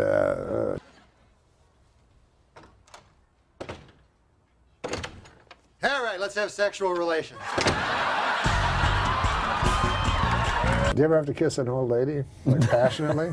It's just teeth. It's yeah. They have no collagen in their lips anymore. Right. Well, but she had her teeth. You say. She had her teeth. Hey. You don't know whose teeth they were. Well, they were hers. She bought them at least. Yeah, she owned them. Yeah, but she. I haven't. Like Adam Egan. Hey, what? Like kissing Adam Egan. No, she was a beautiful lady, you know, and she was a. And then Sandler, every time he has me in a movie, he gets me to kiss like an old bag. Not an old bag, I shouldn't say that, but hag. Like, yeah, like one time the lunch lady, and everybody else was kissing nice ladies, and then I was kissing this old lunch lady. So again, I tried to overdo it to make the lunch lady feel nice about herself. Well, that's kind of you. That was nice. But now, what if she's watching? I can guarantee you she's not watching. Well, if she gets USA Today, she is. Thank you very much for being That was here. fun. Can I kiss you? Of course. Oh, Oh. so sweet. Oh. Sweet. I'm glad I had a cert. Everybody asked me on this show, when are you going to get a woman? I said, I'm not going to get a woman before I get Roseanne. I'll fucking tell you that.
What was Rodney Dangerfield like being around? He was as Rodney as you would think. But later in his life, didn't he wear a bathrobe and nothing underneath? A lot of times, yeah. yeah. Which is funny, but I don't know if he was trying to be funny.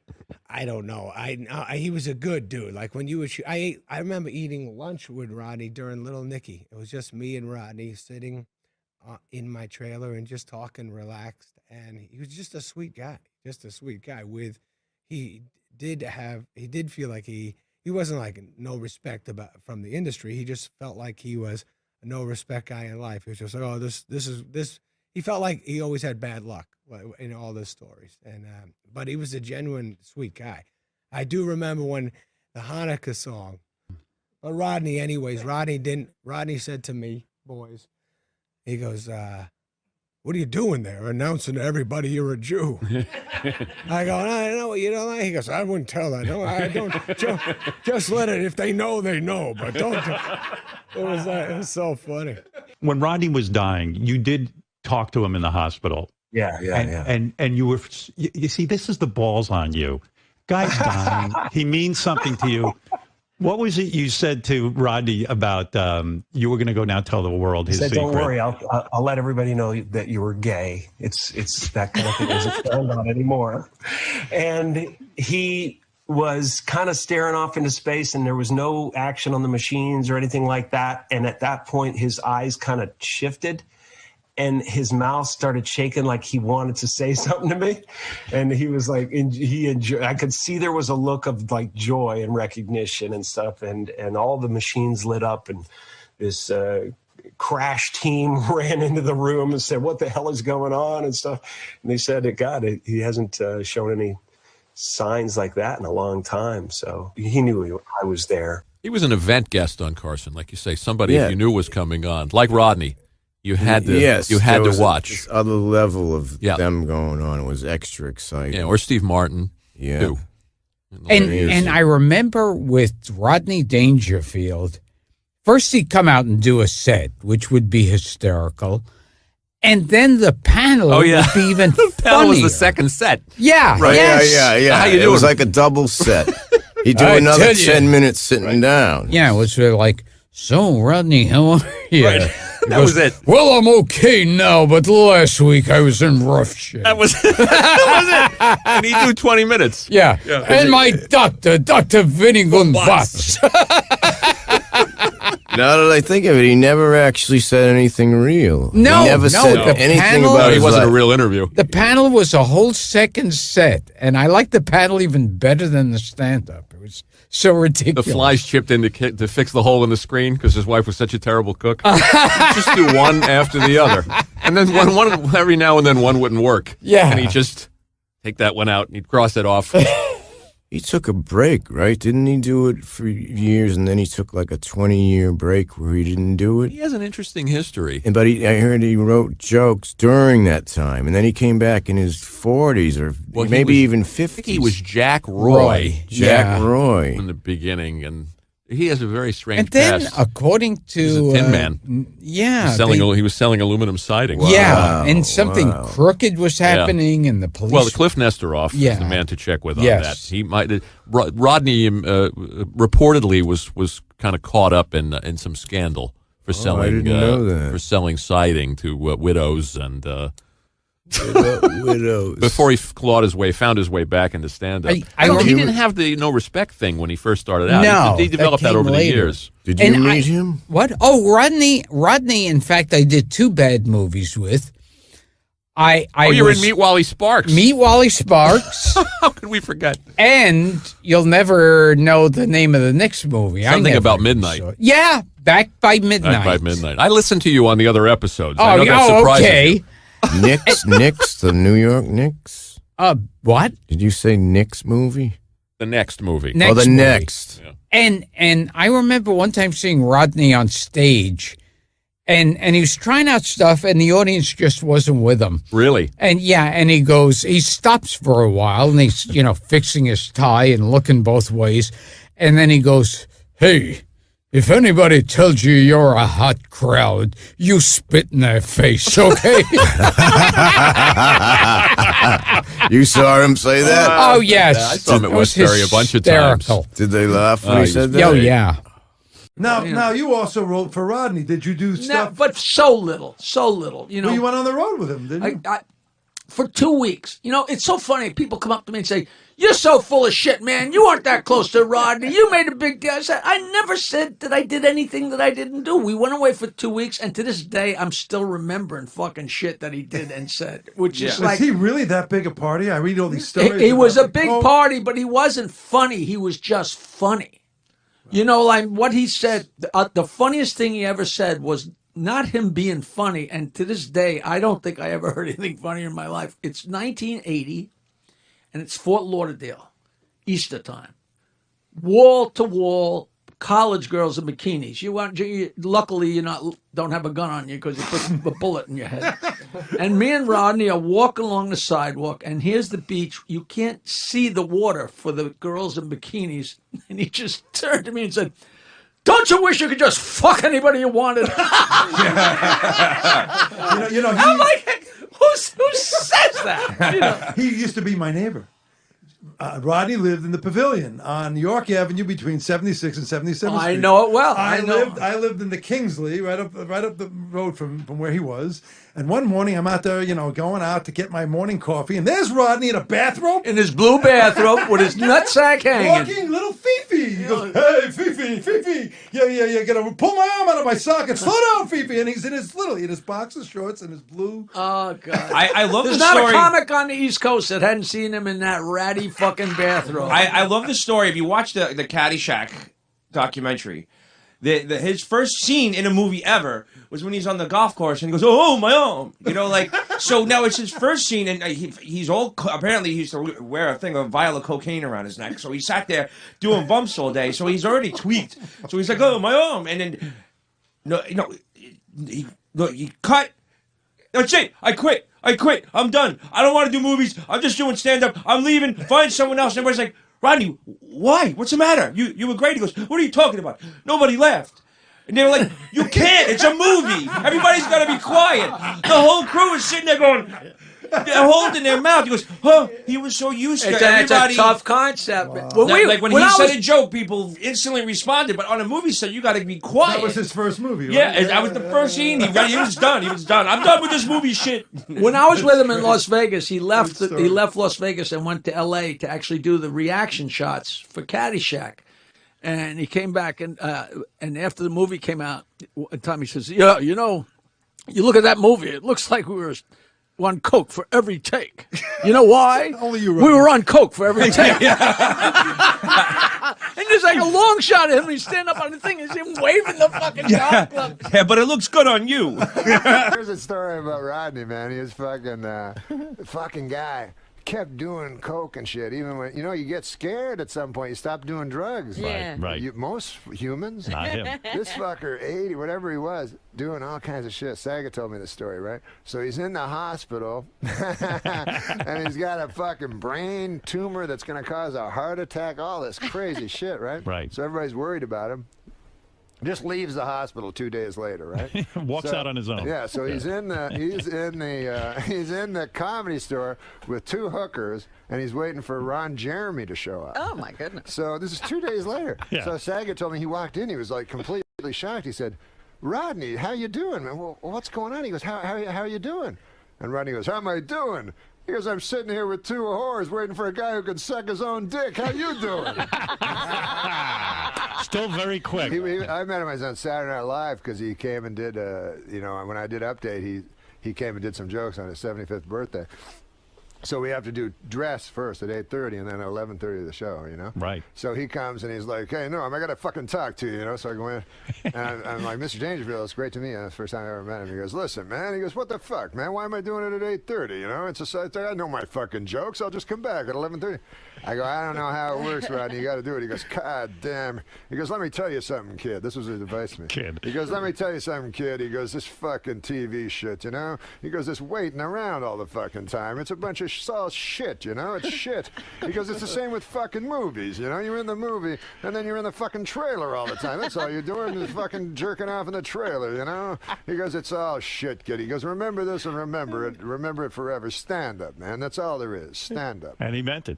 Then there's a fucking 5-minute pause. He's looking me right in the eyes. He goes, "Stand up, shit." He forgot. It's all shit. Okay, well. A negative guy. Yeah, it's just great, though. What a funny man. Just naturally funny man. Is it true that, was Richard Pryor a huge hero of yours? Oh, yeah. Was his last television? I met Rodney, man, when I made the worst mistake ever, which I was in the fucking hotel, and I loved Rodney and shit. I didn't know him. And I was coming down in the casino. I was coming down the fucking elevator, and Rodney was in the elevator. I'm like, oh my God, it's Rodney. I gotta say something to him. So, anyways, I'd worked on some stupid fucking thing with this director, who said he worked with Rodney. So I used that as a thing, right? So I go, hey Rodney, I go, we have a common friend. He goes, who's that? I go, Paul Johnson. He goes, that cocksucker.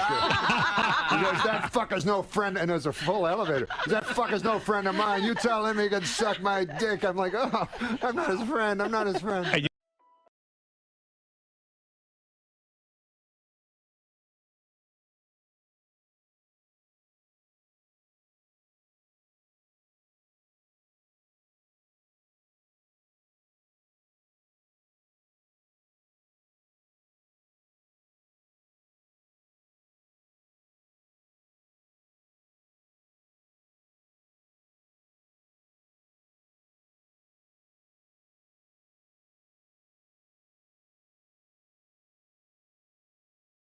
But you remember that book on stand-up written by maybe William Goldman? I can't remember.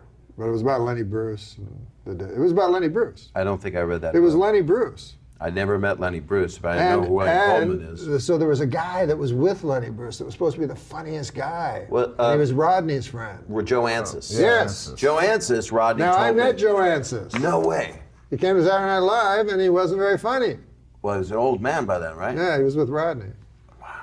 You know, there's a story about him that he was so OCD that he got into a bathroom, took off all of his clothes, and like naked in the toilet, but didn't lock the stall door. Yeah. And Rodney told me this story, and it has to be true, I guess, and because he didn't tell that many stories this many times. And he's naked, standing on a toilet seat. So you look under the stall, and the guy saw that there was nobody there, and he was trying to take a shit, and he was just naked like a crow, and his clothes were laid up over the side of the stall. And a guy opened the stall, and they both because he was like naked with like his dick hanging out. My God. Just a creepy story. There was no punchline to it except how OCD the guy was, how crazy. I heard a great story, and correct me if I'm wrong, about you running into Rodney after he got out of a hospital at Caroline's. Was that you? And he was waiting for Ron Jeremy? Yeah, that was at his place. That's actually in the book. It's in the book. Is that in the book? Yeah, there's a story. Tell everyone that story. It's a true thing. That I was supposed to have dinner with Rodney at 7 o'clock on a Wednesday. And I got to his place, and he was in a robe, and he'd just had surgery, but he was healed, wasn't like hanging out.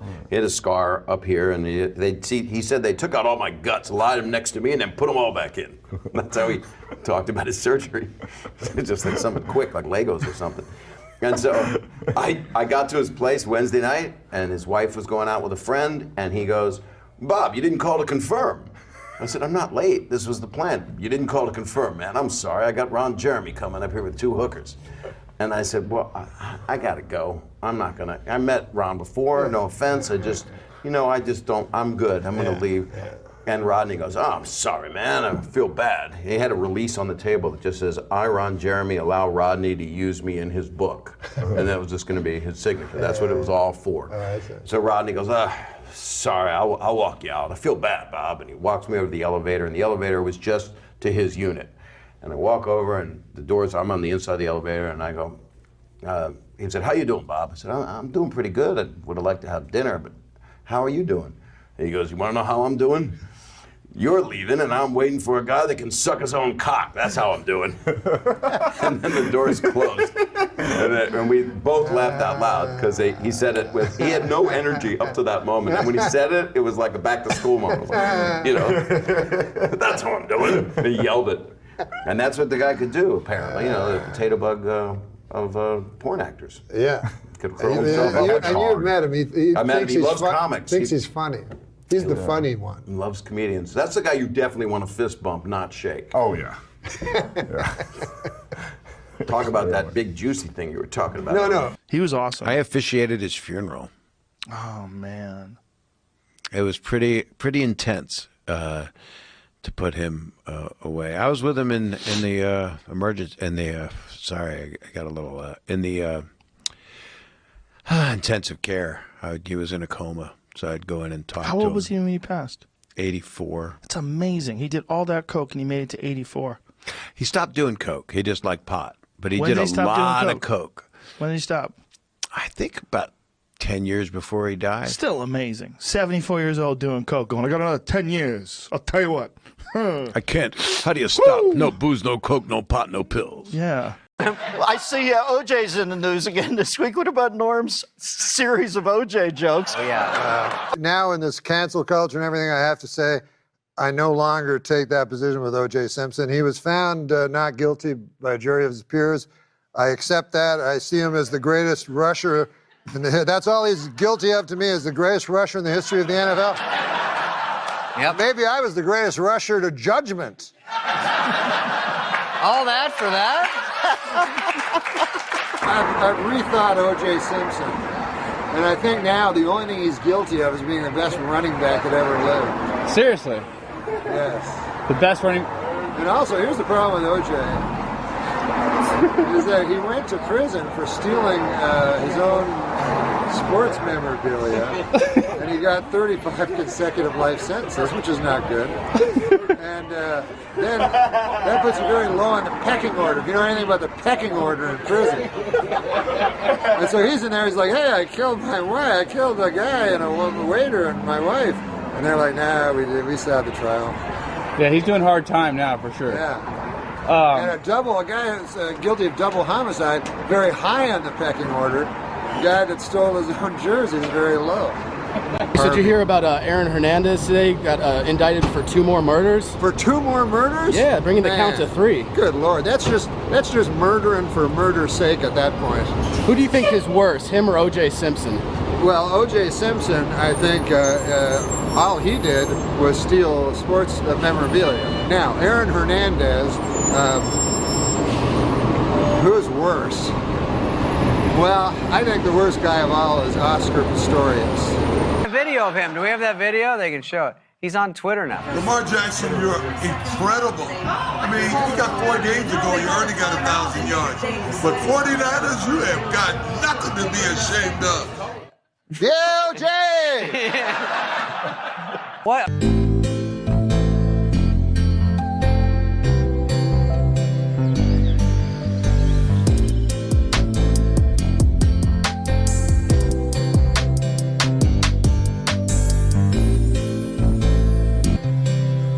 Was he taking a break from looking for the real killer? He's taking 5? I'll tell you, man. First of all, he just got into the All-Defensive Hall of Fame. I don't know if you... Oh, the top 100. Oh, offense. Top 10. Oh, good for him. And, yeah, he's fantastic. He's paid his debt to society, and I think he's a hell of a guy. Oh, I didn't know you knew his new PR guy. There's Norm. If you tell him to do an OJ joke, he won't do that either. Yeah. One more thing about my impression of you that I just recalled. What? I had a chance to meet Johnny Carson because of that impression. Sudden thought, when did sugar diabetes become plain old diabetes? How so? Because Johnny Carson phoned me and he said he loves Larry King and every day he reads the News and Views, which was the impression I did was your News and Views in USA Today. So I had a chance to meet Johnny Carson, which I didn't take. Why? He would tell me stories, he could tell me stories about everybody, that existed ever in life in show business. And then I'd have to go, did you ever meet Chris Kattan? I wouldn't have anything to give back. But he wanted to meet Norm. You missed the. I should have done it. You're weird, Norm. I met guys though. I did an impression of you on Saturday Night Live. Your King's Things, bulletin points, and so I did a parody of that on SNL, and I only had to slightly magnify it. This is News and Views. Here's my 2 cents, gang. If you only see one film the rest of your life, it should be Mickey Blue Eyes. I get a call from Johnny Carson, and he wants to meet with me at his office. So I go to his office, it's just me and him. And he pulls out a whole bunch of USA Today's clips, of your column. And he starts reading them. He goes, here, you take some, I'll take some, we'll read them. Just in the office. Yeah, just me and him in the office, both of us doing Larry King impressions. Look at this man compared to Johnny Carson at the time. Look at Johnny Carson. Get a picture of him 7 years before he retired. long white hair, white beard. He didn't have a white beard. Johnny always looked fantastic. But would you like to hear my impression of Johnny Carson phoning 911 when he had his fatal heart attack? I would. Okay. Okay, you be the 911 operator. Okay. What, I Ding, just say ding. hello? Hello, 911. Yeah, hello? Can I help you, sir? Yes, this is Johnny Carson. Johnny Carson from television? Yes, that's Oh, right. hello, Mr. Carson. What can I help you with? I don't know, I feel like there's a yak on my chest.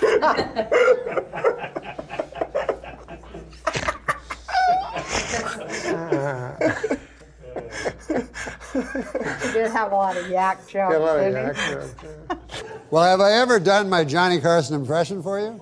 No, you haven't. And I'm sure this young audience would love to see it.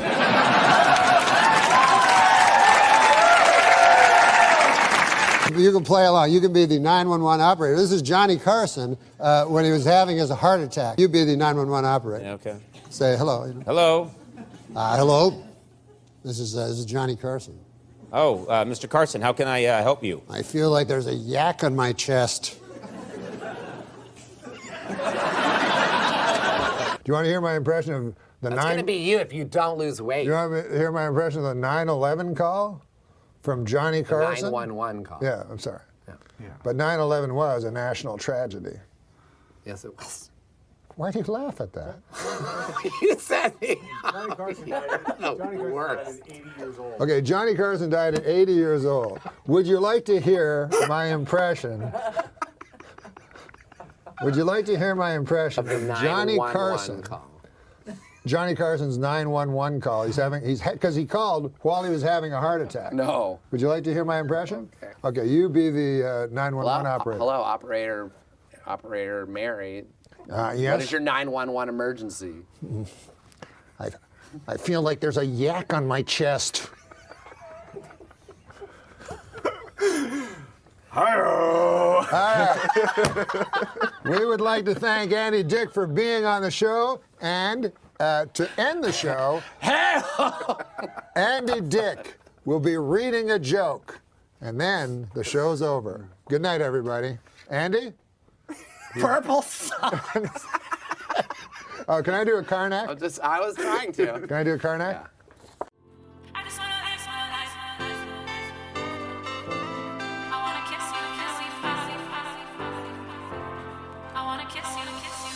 You told me that we should go our separate ways, but now your life without. That's what I was trying.